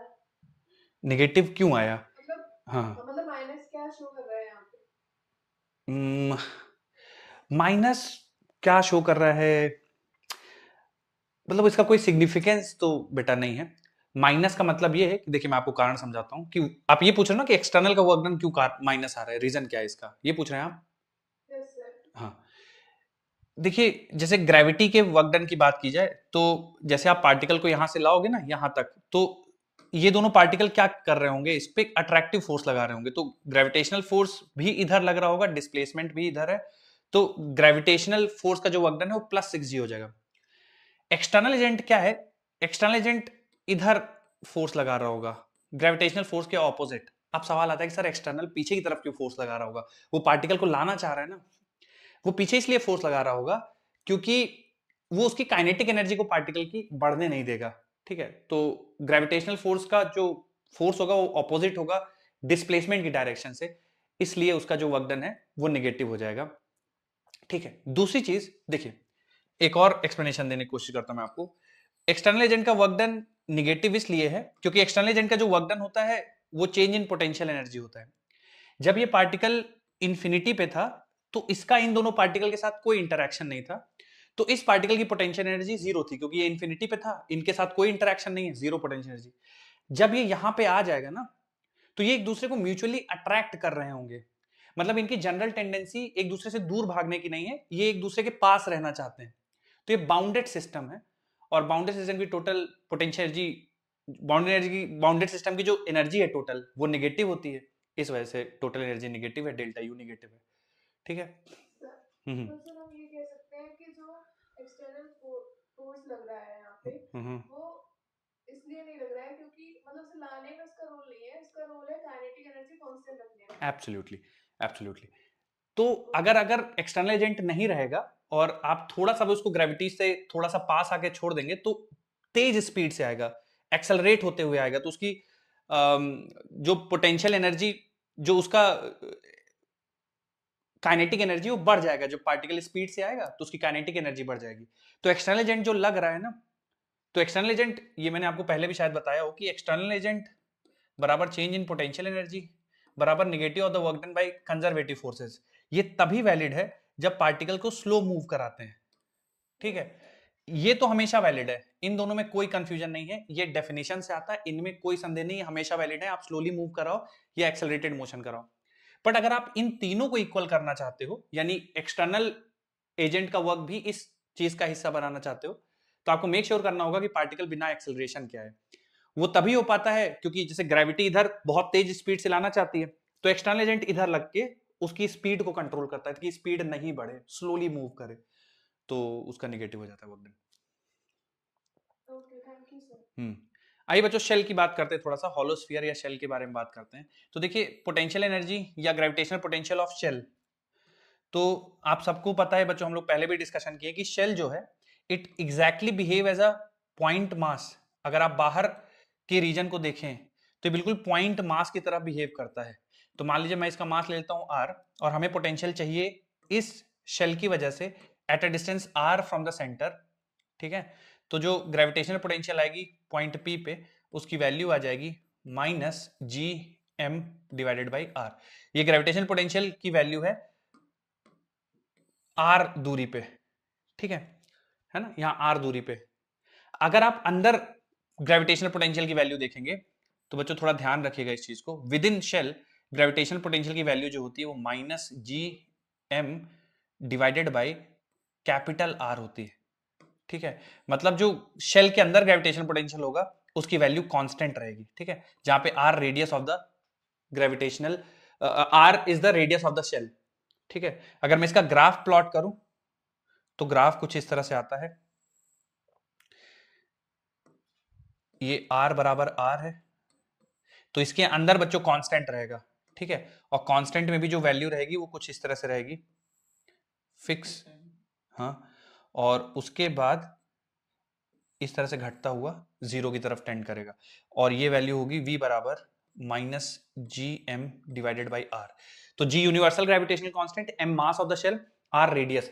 तो आप शेल के अंदर कोई भी पॉइंट ले लीजिए, r/2 दूरी पे, r/4 दूरी पे, r/8 दूरी पे, कुछ भी, बस वो शेल के अंदर है तो उसका पोटेंशियल -gm/r आएगा, और शेल के बाहर it will exactly behave as point mass, तो -gm/r बाहर, और इंफिनिटी पे पोटेंशियल 0 हो जाएगा। तो बच्चों आप ये दोनों रिजल्ट लिखिए, r ग्रेटर देन r के लिए ये होगा और v minus G M by R ये होगा r लेस देन r के लिए। रिजल्ट लिखिए, ग्राफ नोट करिए। सेंटर पे भी यही माना जाएगा ना? बिल्कुल बिल्कुल, सेंटर पे भी minus G M by R, absolutely.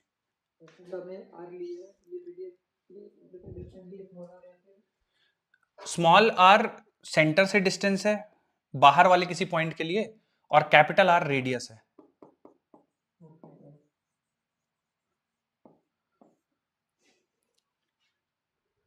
Capital R radius है, स्मॉल आर सेंटर से बाहर वाले किसी पॉइंट की दूरी है। तो शेल के अंदर कांस्टेंट रहेगा ना? शेल के अंदर कांस्टेंट रहेगा।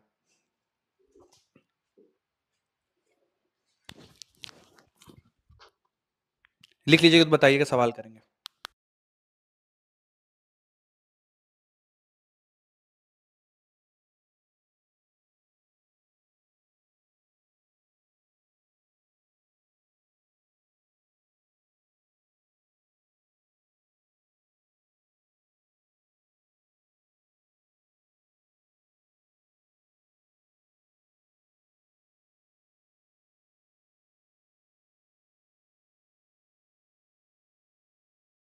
सवाल लगा दूं बच्चों अगला, इसी पे बेस, शेल पे?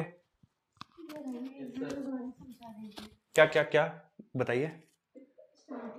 ठीक है बता दूं। देखिए, शेल के बाहर आप देखेंगे तो वो पॉइंट मास की तरह बिहेव करता है। स्फीयर, शेल, पॉइंट मास तीनों सेम तरीके से बिहेव करते हैं शेल या स्फीयर के बाहर। तो जैसे यहां पे आप देखेंगे जो स्फीयर के बाहर वाला एरिया है, तो जो पोटेंशियल आप पॉइंट मास के लिए लिखते हैं वही लिखेंगे minus G M by R. बस इसमें ध्यान रखिएगा जो आर है वो शेल के सेंटर से पॉइंट की दूरी है, ठीक है, minus G M by are.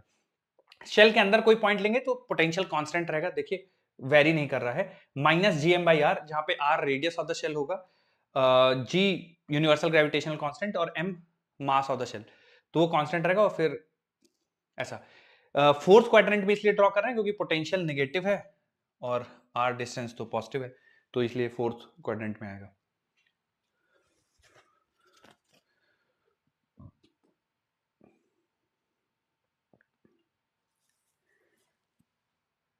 बच्चों सवाल हो जाए एक?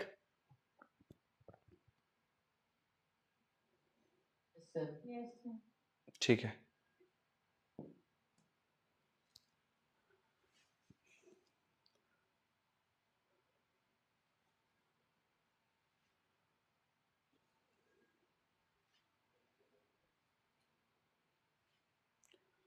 बच्चों बिल्कुल कॉन्सेप्चुअल डिस्कशन है।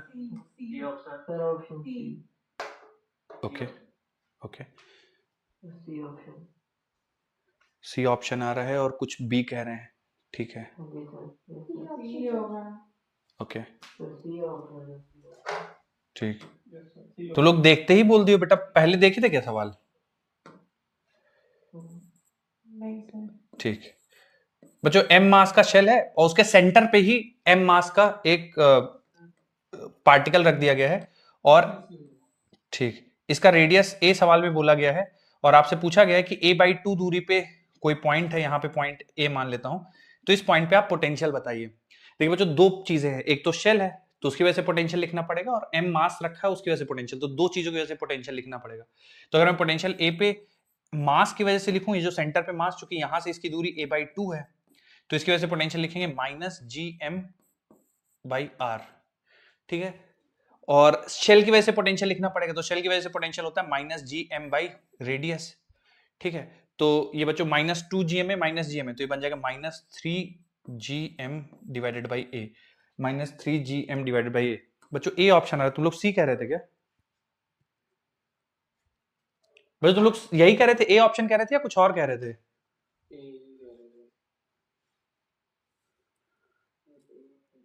अब पूछ लीजिए किसी को डाउट हो भाई कि सर ये क्यों कर दिया या ऐसे करने की क्या जरूरत थी।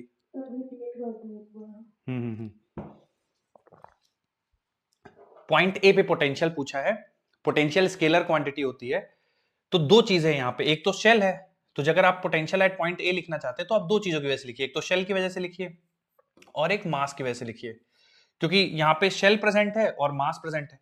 तो मास से चूंकि दूरी a बाई 2 है, तो minus G M by R ये मास वाला हो गया बच्चों, ये मास का लिख दिया मैंने, और शेल वाला जो है वो माइनस GM/r। तो शेल की जो रेडियस है वो a है, तो माइनस GM/r। जब दोनों को जोड़ेंगे तो ये 2 ऊपर चला जाएगा, तो -2 GM/a minus GM/a -3 GM/a, A option आ जाएगा।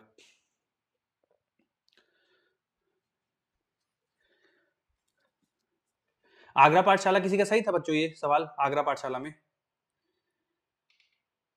ओके। मुरादाबाद पाठशाला 09, मुरादाबाद 09। सर अरे वाह, गुड सर गुड, सही था।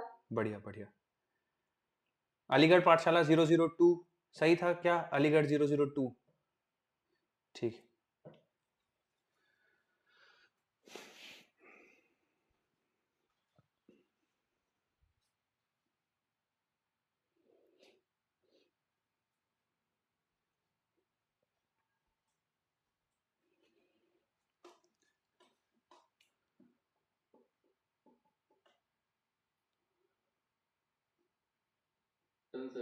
ठीक, जिनका हो गया बच्चों अगली हेडिंग डाल दीजिए, potential due to solid sphere. Potential due to solid sphere.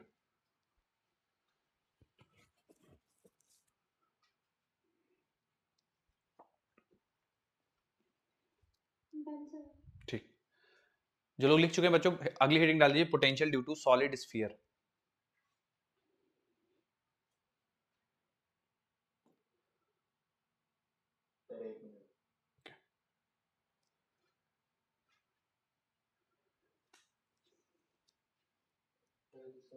ठीक, अब सॉलिड स्फीयर में बच्चों देखिए फिर से एक बार, बाहर जो सिचुएशन रहेगी एकदम पॉइंट मास की तरह रहेगी, कुछ भी चेंजेस नहीं आएंगे।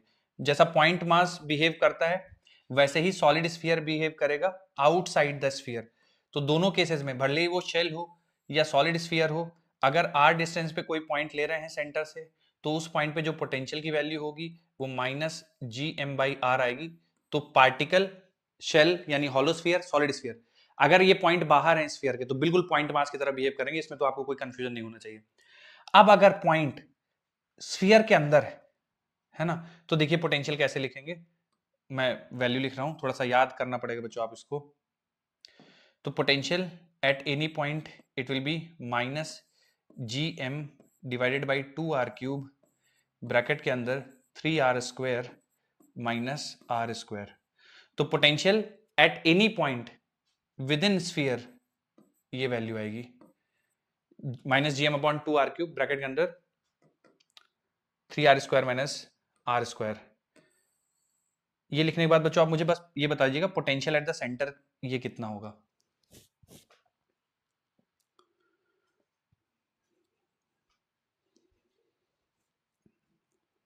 -3/2 GM/r।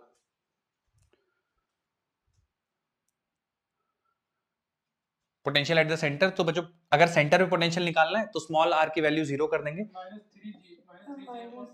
हाँ, -3GM/2r आ जाएगा पोटेंशियल एट सेंटर। तो बहुत सारे बच्चे ऐसे पूछ रहे थे कि सर सेंटर पे अगर पार्टिकल है तो उसकी पोटेंशियल एनर्जी कितनी होगी? तो सेंटर पे जो इस स्फीयर का पोटेंशियल है इनटू जो भी आप पार्टिकल रखेंगे उसके मास से मल्टीप्लाई कर देंगे तो पोटेंशियल एनर्जी आ जाएगी। मैं ले लूंगा एक सवाल।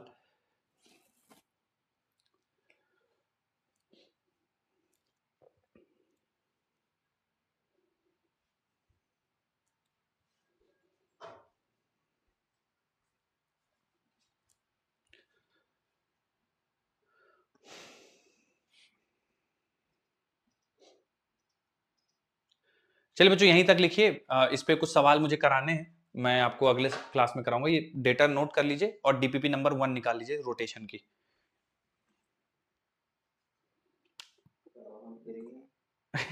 आप फ्री क्यों है बेटा? आप डाउट पूछेंगे ना, फ्री कैसे हो गए? सर हाँ हाँ बोलिए। सर आपने VP पे से 2 कैसे पोटेंशियल रेडियो को तो मैंने जीरो बना रहा है, अपने को फॉर्मूला लिखा है। नहीं नहीं, क्या क्या कह रहे हैं, नहीं समझ पाया मैं। सर डाउट नहीं है हमें। अरे रुक जरूर। T माइनस के GM/r, तो नीचे भी आपने लिखा पोटेंशियल T माइनस के GM/2r³। सर ये कैसे, मतलब दो फॉर्मूले जैसे अलग-अलग कैसे हो रहे हैं कौन के लिए? अलग अलग हैं भाई, क्योंकि अगर आप डेरिवेशन में जाना चाहते हो तो देखो डेरिवेशन, हाँ तो मतलब आपने पोटेंशियल T वहां पे लिखा है माइनस के CM/R तो फिर नीचे लिखा पोटेंशियल एट P दोबारा से और फिर सर यही फॉर्मूला दूसरा फॉर्मूला तुम ऐसे बनते हो बुद्धूलाल की, क्या लिखा हुआ बेटा? तुम यही चीज दो तुम लोग कंफ्यूज हो गए क्या? कुछ लोग परेशान है कि एक दो पॉइंट एक ही, तुम लोग भी यही डाउट था कि एक ही पॉइंट है, दो फॉर्मूले कैसे लिख दिए, यही डाउट है तुम लोग को?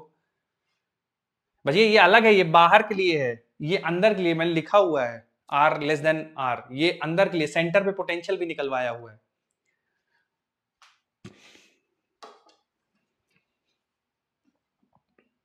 बच्चों कंफ्यूज हो क्या? बताओ जल्दी,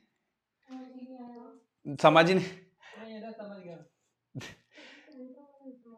सेंटर समझ नहीं आया। देखो बेटा R बराबर, सॉलिड स्फीयर बोला था ना।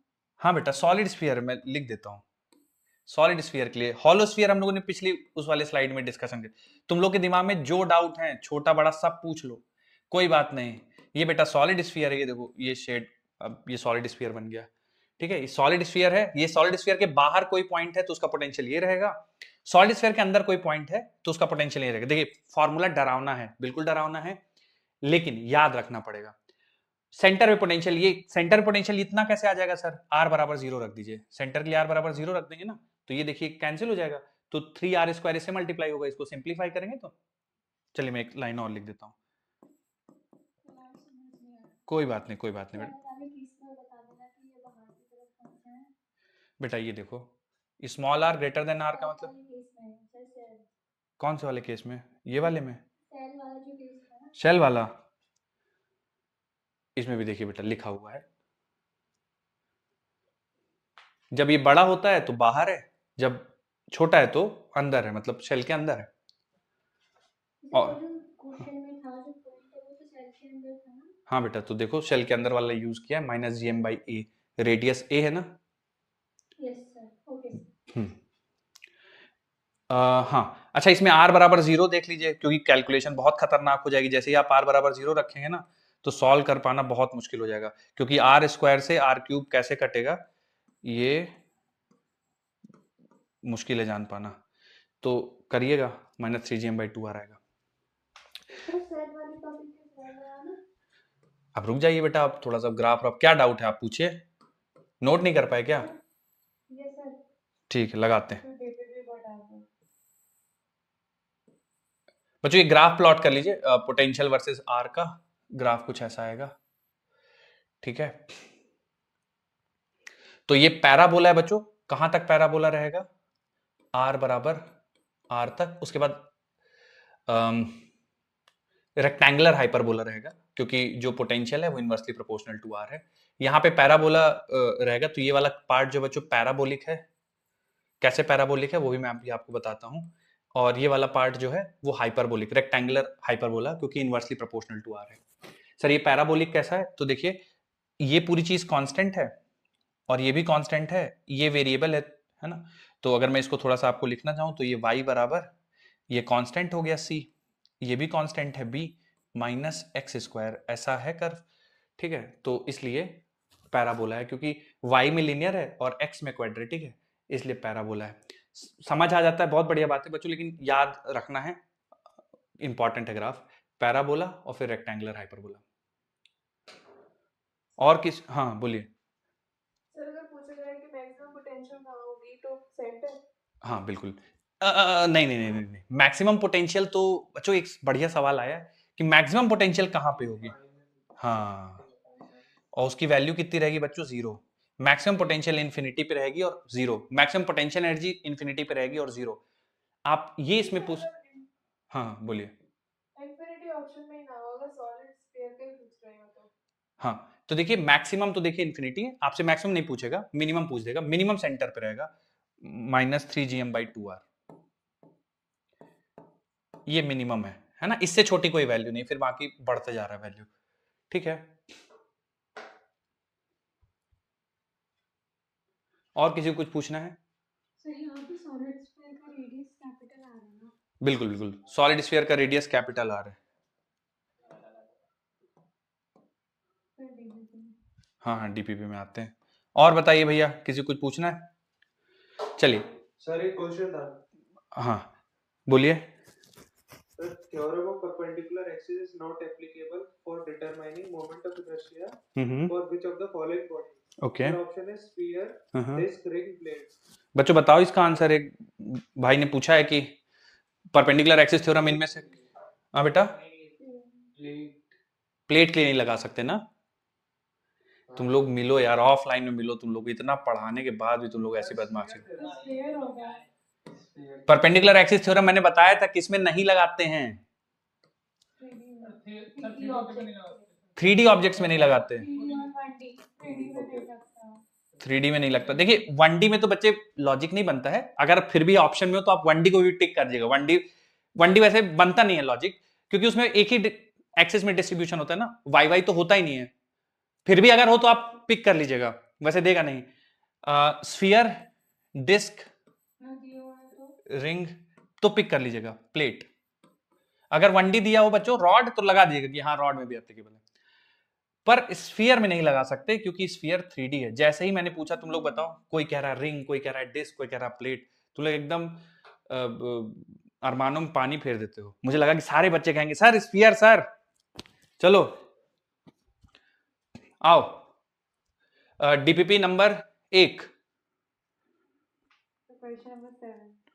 एक सेकंड में ओपन करता हूं।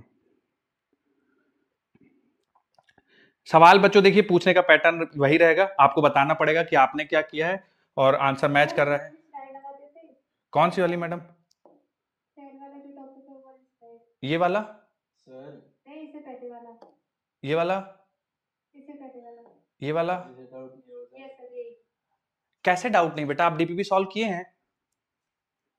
नहीं नहीं आपने, भैया अच्छा ठीक है, डाउट नहीं है तो फिर क्या ही करेंगे आप, लेकिन डीपीपी सॉल्व करते रहिए। डीपीपी नंबर 1 में पहला जो डाउट आया है सवाल नंबर 7। हाँ बेटा बताइए सवाल नंबर 7 में आप क्या किए हैं, क्या नहीं समझ में आ रहा है?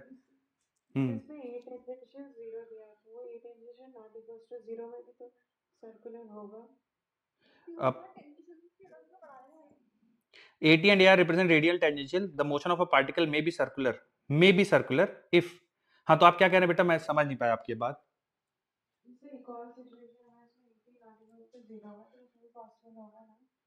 AT नॉन जीरो है तो सर्कुलर मोशन पॉसिबल होगा, पर AR जीरो नहीं होना चाहिए बेटा। तो देखिए हाँ, जिन ऑप्शन में AR जीरो है वो सर्कुलर हो ही नहीं सकता, तो 1 और 2 तो वैसे ही गायब हो गए, और थर्ड वाले में बिल्कुल थर्ड होना चाहिए।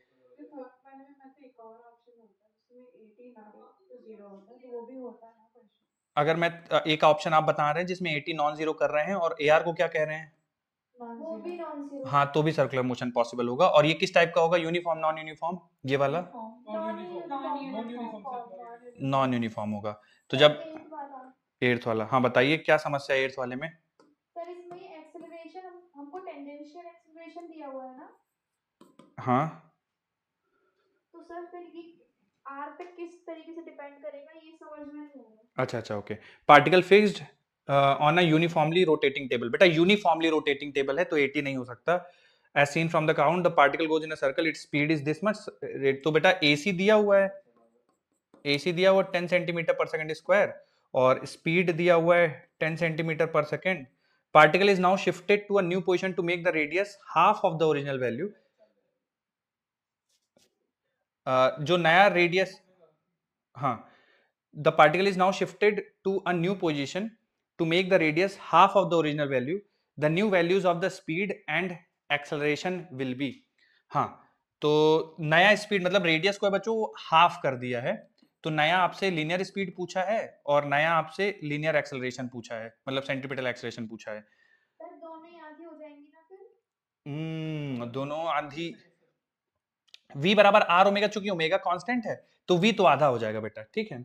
और a और फिर a ओमेगा स्क्वायर r लगा देंगे, a ओमेगा स्क्वायर r लगा देंगे, बिल्कुल सही बात है। तो r भी आधा होगा, तो वो भी बिल्कुल AC और v दोनों आधे आधे हो जाने चाहिए बच्चा, तो 5-5 हो जाने चाहिए। क्वेश्चन नंबर 10, हाँ समस्या बताइए बेटा क्वेश्चन नंबर 10 में। सर ये समझ में नहीं आ रहा इसमें क्या निकालना है। ओके डिफरेंशिएट करना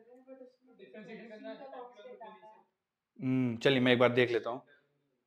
अ बॉल इज स्पन, दो बार डिफरेंशिएट, 2 बार डिफरेंशिएशन देखते हैं। कह रहा है ball spin with an angular acceleration alpha की वैल्यू 60 स्क्वायर माइनस 2 दिए रखा है, where t is in second and alpha is angular radian पर सेकंड। ठीक है, t is equal to 0, ball has angular velocity of 10, t is equal to 0 पे angular velocity जो है वो 10 है, and angular position is 4 radian. अच्छा, theta की वैल्यू भी 4 रेडियन दिया हुआ है t बराबर 0 पे। ठीक है, the most appropriate expression for angular position of the ball, तो थीटा की वैल्यू बतानी है।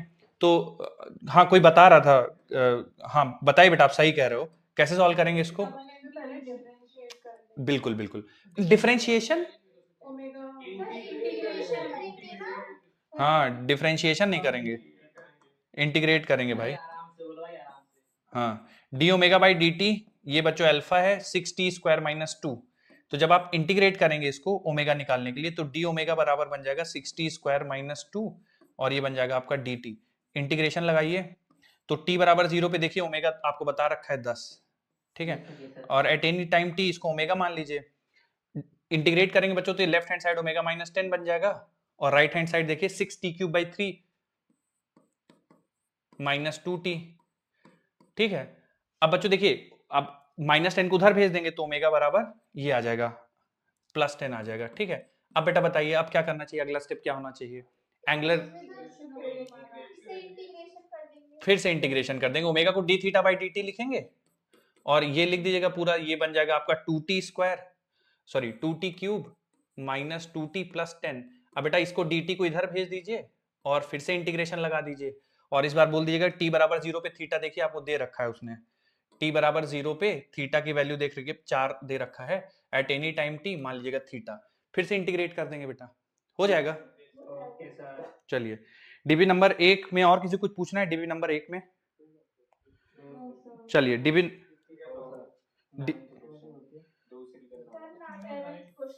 एक सेकंड मैं सबके लिखता हूँ डाउट। डीपीपी नंबर 2 में आ जाइए, बोलिए सवाल। 9th और बस ठीक, 9th आइए। 9th सवाल में कह रहा है fly wheel rotates 11th 10th, okay 9th और 10th, ठीक। 9th पहले डिस्कशन कर लेते बच्चों, फिर कुछ और डाउट रहेगा तो फिर वो भी पूछ लेंगे। अच्छा 9th में बच्चों बताइए, समस्या बताइए क्या है, सवाल ही नहीं समझ में आ रहा है क्या? सर हाँ हाँ हाँ हाँ जिसको डाउट नहीं है वो जाए। हाँ हाँ जा सकते हैं, जाइए। चलिए मैं समझाता हूँ question number 9। A flywheel rotates about an axis. Due to friction at its axis, it experiences an angular retardation proportional to its angular velocity. तो एंगुलर रिटार्डेशन मतलब बच्चों अल्फा, ठीक है सर, आपको ऐसे पता चला कि एंगुलर रिटार्डेशन अल्फा होगा, angular acceleration alpha, angular retardation alpha, और वो बोल रहा है कि it is directly proportional to its angular velocity, यानी ओमेगा के डायरेक्टली प्रोपोर्शनल है। If its angular velocity falls to half the value while it makes n revolution, जो ओमेगा की वैल्यू है वो हाफ हो जाती है जब इसके नंबर ऑफ रिवॉल्यूशन जो है वो n है। ठीक है, यानी n रिवॉल्यूशन के बाद जो ओमेगा की वैल्यू हाफ हो जाती है। How many more revolution will it make before it comes to rest, तो ओमेगा बाई 2 से 0 होने में बताइए और कितने नंबर ऑफ रिवॉल्यूशन कर लेगा, ये सवाल का स्टेटमेंट है। ठीक है, अब सवाल क्लियर हुआ है क्या बच्चों सबको कि क्या क्या कह रहे हैं, क्या क्या दिया है ना? तो जो डिस्क है वो रोटेट कर रही है और एक्सिस पे उसके फ्रिक्शन है, और फ्रिक्शन की वजह से एंगुलर रिटार्डेशन हो रहा है। जैसे ये मान लीजिए मेरा हाथ डिस्क है, रोटेट कर रहा है, तो एक्सिस और डिस्क के बीच में फ्रिक्शन है, फ्रिक्शन की वजह से लगातार रिटार्ड हो रही है, और जो एंगुलर रिटार्डेशन है ओमेगा के डायरेक्टली प्रोपोर्शनल है। तो बोला है कि ओमेगा से ओमेगा बाई 2 आने में n नंबर ऑफ रिवॉल्यूशन हो जाते हैं, तो ओमेगा 2 से 0 होने में बताइए कितने नंबर ऑफ रिवॉल्यूशन हो जाएंगे। ठीक है, तो बेटा अल्फा को हम लोग एक काम करते हैं, minus of some constant into omega लिख देते हैं। कांस्टेंट क्यों लगाया बच्चों और माइनस क्यों लगाया है, कारण क्या है माइनस और कांस्टेंट का?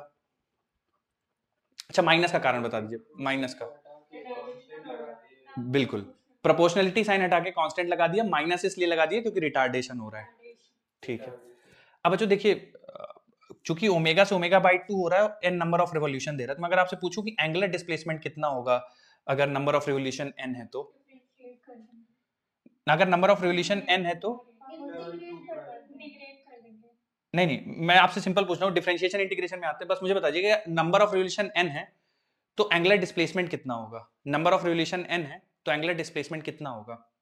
2 pi यही होगा ना? Yes sir. तो बच्चों देखिए सवाल में क्या मुझे थीटा दिया हुआ है, ओमेगा से ओमेगा बाई 2 दिया हुआ है, अल्फा दिया है और बाकी हमें एन सॉल्व करना है। तो देखिए ये सब सिनेरियो जो गिवन है उसके आधार पे मैं अल्फा को ऐसा लिख सकता हूँ बच्चों, omega D omega by D theta. ये डेफिनेशन आपने कभी देखी है क्या? Yes sir. देखिए अल्फा के दो फॉर्मूले बनते हैं, एक तो D omega by D T, लेकिन वो लगा नहीं सकते क्योंकि थीटा सवाल में दिया है, टाइम से कोई रिलेशन नहीं है, इसलिए हम इसके बारे में सोचेंगे। और ओमेगा डी ओमेगा उसके नीचे लिख दीजिए माइनस ऑफ सी ओमेगा बराबर डी थीटा। ठीक है, अब इंटीग्रेट करते हैं। जब थीटा 0 था मतलब कोई भी एंगुलर डिस्प्लेसमेंट नहीं था, तब एंगुलर स्पीड ओमेगा थी। जब एंगुलर डिस्प्लेसमेंट जो है वो 2n पाई हो गया तो ओमेगा घट के ओमेगा बाई 2 हो गया। मानते हैं बच्चों ये बात? Yes sir. कंफ्यूजन नहीं ना यहाँ तक? अब ओमेगा से ओमेगा कैंसिल कर दीजिए, 1 बाई सी बाहर ले आइए तो माइनस 1 बाई सी और डी ओमेगा का इंटीग्रेशन बन जाएगा ओमेगा, लिमिट्स रख देंगे ओमेगा से ओमेगा बाई 2 और इसमें जब आप इंटीग्रेट करेंगे डी थीटा का इंटीग्रेशन थीटा हो जाएगा, लिमिट रख देंगे 2n पाई। ठीक है, जब इसको आप बच्चों लिमिट्स रखेंगे तो ओमेगा बाई 2 में से ओमेगा को हटाना पड़ेगा, तो इसका आंसर आ जाएगा माइनस ओमेगा बाई 2। मेरी बात समझ रहे हैं बच्चों? जब अपर लिमिट में से लोअर लिमिट को घटाएंगे और 1 बाई सी माइनस से पहले ही है और ये बराबर आ जाएगा 2n पाई, तो माइनस माइनस मिलके प्लस हो जाएगा। तो यहां से आप कह सकते हैं कि ओमेगा बाई 2c बराबर आ जाएगा 2n पाई। ठीक है, अब इसका इस्तेमाल करके बच्चों आप c की वैल्यू निकाल सकते हैं, कांस्टेंट की वैल्यू। तो यहां से मुझे c की वैल्यू दिख रही है ओमेगा डिवाइड बाय 4n पाई, सही है ना? ओमेगा डिवाइड बाय 4n पाई। ठीक है, ये c की वैल्यू आ गई। अब अगला हिस्सा पढ़ते हैं। अगला हिस्सा आपसे पूछा है कि बताइए कितने नंबर ऑफ रेवोल्यूशन के बाद ओमेगा बाई 2 से 0 हो जाएगा। तो फिर से यही इक्वेशन लिखेंगे, अल्फा चूंकि माइनस ऑफ सी ओमेगा है, सी की वैल्यू जब जरूरत पड़ेगी तो लास्ट में रख देंगे, और अल्फा की वैल्यू रख देंगे omega D omega by D theta, और ये बच्चों हो जाएगा माइनस सी ओमेगा। फिर से देखिए यहाँ से ओमेगा कैंसिल हो जाएगा, डी ओमेगा बाई माइनस सी बराबर डी थीटा, लिमिट्स रख देंगे। इस बार ध्यान रखना है बच्चों कि जब ओमेगा बाई 2 है, एंगुलर डिस्प्लेसमेंट की वैल्यू ओमेगा बाई 2 है, तब हम मानते हैं कि कुछ भी एंगुलर डिस्प्लेसमेंट नहीं है। अब इसमें आप क्वेश्चन पूछ सकते हैं, सर ऐसा क्यों कर रहे हैं आप, कुछ भी एंगुलर डिस्प्लेसमेंट क्यों नहीं मान रहे हैं? क्योंकि मैं ऐसा मानता हूं कि यहां पे हम लोग 0, क्योंकि हमें इसके आगे से नंबर ऑफ रेवोल्यूशन निकालने हैं ना, तो इसके आगे से मैं निकाल लूंगा कितना थीटा होगा, फिर उसको n से डिवाइड कर देंगे तो कितने और नंबर ऑफ रेवोल्यूशन होंगे वो आ जाएगा। पहले आप बताइए, समझ पाए आप कि मैं इसको यहां पे 0 क्यों ले रहा हूं? क्योंकि इससे आगे का थीटा मतलब यहां से आगे कितना थीटा चल के रेस्ट पे आएगा, इसलिए मुझे यहां पे 0 ले रहा हूं। और मान लेते हैं थीटा चलने के बाद वो रेस्ट पे आ जाता है, तो यहाँ पे बच्चों इसको सिंप्लीफाई करेंगे तो थीटा बन जाएगा। जब इसको सिंप्लीफाई करेंगे तो माइनस 1 बाई सी बाहर आ जाएगा, डी ओमेगा का इंटीग्रेशन ओमेगा बचेगा, लिमिट्स रखेंगे ओमेगा बाई 2 से 0। ऊपर लिख दे रहा हूं बच्चों इसको। तो जब आप minus 1 by C as it is, upper limit है 0, लोअर लिमिट है ओमेगा बाई 2, जब सिंप्लीफाई करेंगे तो माइनस ओमेगा बाई 2 आ जाएगा, बराबर हो जाएगा थीटा। थीटा मतलब एंगुलर डिस्प्लेसमेंट, ठीक है, जो हमें निकालना है। तो माइनस माइनस मल्टीप्लाई करके फिर से ओमेगा बाई 2 सी आ जाएगा, और सी की वैल्यू देखिए जरा, सी की वैल्यू बच्चों ओमेगा अपॉन 4n पाई, तो ओमेगा अपॉन 4n पाई, ये बेटा आपका थीटा आ जाएगा। ओमेगा से ओमेगा कैंसिल कर दीजिए, 2 से 2 कैंसिल कर दीजिए, थीटा की वैल्यू आ गई 2n पाई। तो बच्चों फिर कितने नंबर ऑफ रिवोल्यूशन करेगा, 2 पाई से डिवाइड कर देंगे तो फिर से मेरा n ही आ रहा है। देखिए सेम है क्या? यस सर, यही आंसर है। हाँ, ये आंसर दूसरा वाला इसका ऑप्शन मैच कर जाएगा। देखिए 2 बार इंटीग्रेशन लगाना पड़ेगा, बढ़िया सवाल है, और इसका मतलब आप लोग अच्छे से अटेम्प्ट किए हैं डीपीपी, बहुत बढ़िया, वेरी गुड, अच्छा लगा देख के। वाला समझ नहीं आया। कौन सा वाला 10वां? हाँ, लास्ट स्टेप जो बोला था ना अभी आपने, सी की वैल्यू रख देंगे यहाँ से, वो उसके बाद तो थीटा बराबर 2n पाई हो गया। तो आपको नंबर ऑफ रिवोल्यूशन निकालने हैं तो थीटा को 2 पाई से डिवाइड करना पड़ेगा ना, number of turns, number of revolution निकालने के लिए। तो जब इसको आप 2 पाई से डिवाइड करेंगे तो केवल n बचेगा ना, तो n चक्कर और लगा लेगा। Okay sir, thank you. 10वां कोई पूछा था? जो भी बेटा 10वां पूछे जरा बताइए, क्या आपको असर्शन नहीं समझ में आया, रीजन नहीं समझ में आया, या दोनों नहीं समझ में आए, या क्या दिक्कत है? सर ये नीट में आ सकता है? चांसेस तो कम है बेटा, मेरे हिसाब से तो नहीं आना चाहिए, पर आप एक बार देख लीजिएगा, आप थोड़ा सा। हाँ बोलिए। Excuse me, sir. हाँ हाँ सर 8th वाले वाले का जो आंसर है वो s equals to v plus u by 2 into p करके तो आ गया, हाँ तो हाँ वो ओमेगा इनटू p करके नहीं आ सकता? आठवें वाले का yes sir. Angular velocity increase, नहीं नहीं नहीं आ सकता, क्योंकि इंक्रीजेस यूनिफॉर्मली ना। अगर कांस्टेंट ओमेगा होता तो फिर आ जाता। अगर एंगुलर एक्सेलरेशन है तो फिर उसको डायरेक्ट अपन नहीं कर सकते ना, फिर उसमें initial plus final divided by 2 into T करना पड़ेगा। चलिए डीबी नंबर 3 में कुछ पूछना है बच्चों? डीबी नंबर 3 अभी समय है हमारा। अच्छा अच्छा ठीक ठीक ठीक, एक सेकंड मैं लिखता हूँ। Question 10b। Okay, DPP number 3 में बोलिए बोलिए बोलिए कौन कौन सा कह रहे हैं? क्वेश्चन नंबर 6 हो गया, क्वेश्चन नंबर 5th हो गया, 10 हो गया। चलिए पहले सबसे पहले 5वां सवाल कर लेते हैं। 5वें सवाल में कहा गया है, हाँ बेटा जो 5वां पूछ रहे हैं बताइए समस्या। ये सेमी सर्कुलर रिंग दे रखी है, जी। मुझे लग रहा है m स्क्वायर बाय 2 आएगा। क्यों बेटा, रिंग का तो mr स्क्वायर बाई 2 थोड़े होता है। सर वो तो अच्छा आप ओके मैं अच्छा समझ गया मैं आपकी बात। आप कह रहे हैं moment of inertia semi circular ring about an axis which is perpendicular to plane of the ring and passes through the centre. देखिए ये बच्चों बहुत कंफ्यूजिंग सवाल है, आप इसको थोड़ा मेरी बात सुनिए। अगर आपकी पूरी रिंग है, मास m है, रेडियस r है, तो इस एक्सिस के about moment of inertia mr square होगा, ठीक है। आप पूरी रिंग मत लीजिए, आप रिंग का कोई सेक्शन ले लीजिए, भले वो 30 डिग्री 10 डिग्री 20 डिग्री कुछ भी सेक्शन है। अगर इसका मास m और रेडियस r है तो इसका moment of inertia mr square ही। अगर आप इस रिंग को तोड़ दें, ये रिंग है, आप कह दें कि रिंग आधी कर दी मैंने, यानी इसका मास आधा हो जाएगा, उस केस में इसका मोमेंट ऑफ इनर्शिया, हाँ। लेकिन अगर सेमी सर्कुलर रिंग है मास m और रेडियस r की, तो उसका moment of inertia mr square ही होगा। कि बच्चों आपके प्रश्न का उत्तर मिल पाया है 5वें वाले का? मुझे तो पता 2 ही लग रहा है, पर उसमें तो m स्क्वायर से है। देखिए वही मैं फिर से बता रहा हूं, अगर जो सेक्शन है, अगर इसका मास उन्होंने m दे रखा है और रेडियस r है, तो इसका moment of inertia mr square होगा। जैसे सेमी सर्कुलर रिंग है, इसका मास मैं m दे दूं और रेडियस r दे दूं, तो इसका moment of inertia mr square ही होगा, ठीक है। लेकिन अगर आप ये कहें कि पूरी रिंग थी, उसमें से आधी तोड़ दी, तो फिर रिंग का मास ही चेंज होकर m/2 हो गया, उस केस में moment of inertia mr square by 2 हो जाएगा। लेकिन जो सवाल दिया है उसमें रिंग है, रिंग का मास m है और रेडियस r है, तो उसका moment of inertia mr square होगा। 5वें के बाद हेलो सर, बोलिए बोलिए। ओके 6 वाले में हाँ बोलिए। सर यहाँ रिंग की जगह डिस्क होता और उसका हाफ कर देते तो सर m स्क्वायर बाय 4 आता, फिर क्या m स्क्वायर बाय 2 आता? mr स्क्वायर बाई 2 होता। अगर डिस्क मास m की है, मतलब सेमी सर्कुलर डिस्क मास m की है, रेडियस r है, तो mr स्क्वायर बाई 2 आएगा। मतलब सर मास के ऊपर डिपेंड है सर। जी जी बिल्कुल एकदम। Thank you sir. हाँ 6वां सवाल कह रहा है, two particles each of mass m and other particle of mass 2m are situated at the vertices of equilateral triangle ABC side length L. What is the moment of inertia of the system about an axis about the line AX perpendicular to AB in the plane of ABC? मुझे भी थोड़ा समझने में समस्या आ रही है, रुको एक सेकंड ड्रॉ करते हैं। सर इसमें ये नहीं समझ आ रहा कि एक्सिस क्या है। अच्छा ओके मैं कोशिश करता हूँ, देखते हैं। इसका फिगर क्वेश्चन नंबर 2 की तरह बनेगा। ओके देख लेते हैं एक बार। Correct, 2 particles each of mass m, तो ये 2 पार्टिकल है मास m के, and another particle of mass 2m are situated at the vertices of equilateral triangle ABC, ठीक है। तो ये ABC में सिचुएटेड है कुछ इस तरह से। What is the moment of inertia of the system about the line AX perpendicular to AB? AX जो है वो परपेंडिकुलर टू AB है and in the plane of ABC। हाँ यार ये इसमें डायग्राम देना चाहिए ये सवाल, क्योंकि इस तरह से कैसे इमेजिन कर पाएंगे कि प्लेन ऑफ ABC में हो, ठीक है। हाँ बोलिए। और AX परपेंडिकुलर टू लाइन, हाँ बोलिए क्या कह रहे हैं?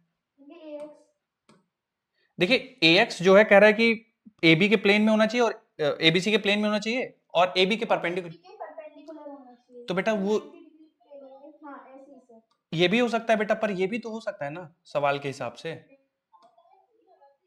मेरी बात समझ रहे हैं आप? AX बोला है ना, AX तो A से, अच्छा A से, हाँ AX बोला है तो ऐसा मतलब ये भी हो सकता है, मैं इसको भी AX बोल, अच्छा नहीं हाँ ये पॉसिबल नहीं है। हाँ बिल्कुल ये वाला पॉसिबल नहीं है, आप सही कह रहे हैं, ये वाला नहीं पॉसिबल होगा। A से पॉसिबल होगा AX, perpendicular to line A B. हाँ हाँ बिल्कुल, इसके अलावा और कोई ऑप्शन नहीं बचेगा।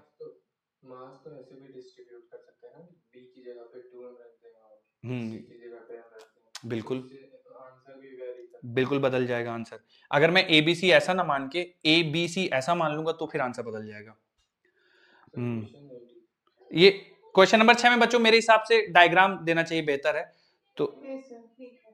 हाँ, ये देखिए एक क्वेश्चन नंबर 2 में बना हुआ है बच्चे, उससे आप कुछ ले सकते हैं, लेकिन उस क्वेश्चन नंबर 2 में सब पार्टिकल के मास सेम है, इसमें सबके अलग अलग हैं। ठीक है, अच्छा हाँ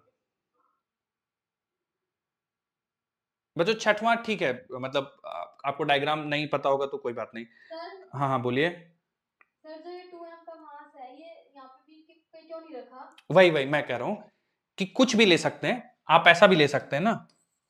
मतलब सवाल की गलती, हाँ सवाल की गलती है, आप लोग की गलती नहीं है। 2m आप ऐसे ले लेंगे तो आंसर बदल जाएगा। ठीक है, तो सवाल में डायग्राम देना चाहिए। छठवां नंबर का सवाल आप छोड़ सकते हैं, सवाल में गड़बड़ी है, डायग्राम देना चाहिए। और बताइए बच्चों, और कुछ कुछ पूछना चाह रहे थे आप? 10वां शायद कह रहे थे। 10th वाला एक बार 3.1 क्या क्या समस्या है 10th वाले में? थोड़ा सा फिगर बनाने में प्रॉब्लम हो रही है, लास्ट की लाइन नहीं समझ में आ रही कि हम्म, कहाँ से एक्सिस ऑफ रोटेशन। ठीक है। 3 पॉइंट मास जो mass place on the corners of equilateral side length L। ठीक है। Moment of inertia of the system about an axis perpendicular to the plane of the frame and passing through the center of the frame। तो यहां से ऐसे ये centroid से पास हो रही है, ये एक्सिस है जो मेरा पेन है। तो इसमें आप मोमेंट ऑफ इनर्शिया आप निकाल सकते हैं। ये दूरी जो है mr², ये दूरी r होगी। अब ये r कैसे निकाल सकते हैं? तो कई सारे तरीके हैं, जैसे ये तो आप एक तरीका मान लो कि ये 30 डिग्री, ये 30 डिग्री और ये 120 डिग्री, तो साइन रूल लगा के निकाल लीजिए। या नहीं आता तो हाँ ऊपर से 2h/3 पे, जैसा भी आपका। चलिए चलिए बच्चों, धन्यवाद। अगली क्लास में मिलेंगे, बाकी का डिस्कशन होगा। सर आपने 4th 3rd डिग्री का बताया था क्या बेटा? 3rd डिग्री का 4th क्वेश्चन बताया था क्या? नहीं बताया। डाउट है आपको? हाँ सर, उसका फिगर बना दीजिए। डीपीपी नंबर 3 का 4th सवाल, 2 पार्टी। अच्छा हाँ, इसी पे तो डिस्कशन हो रहा था यार। ये डायग्राम मतलब सवाल पढ़ के डायग्राम का कोई आइडिया नहीं लगता। अच्छा 4th में ये नहीं है। रुक जाओ मैं, हाँ दिख गया। 4 point masses, 4 point masses each of mass m are placed on the corners ABCD of side length L. Moment of inertia of the system about an axis passing through A and parallel to BD। ठीक है, तो इसमें आपको क्या तकलीफ हो रही थी?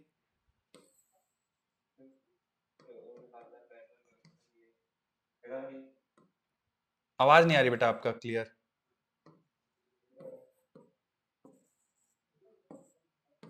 ABCD ये हमारा स्क्वायर है और moment of inertia of the system about an axis passing through A parallel to BD, passing through A parallel to BD, इसके अबाउट मोमेंट ऑफ इनर्शिया निकालना है।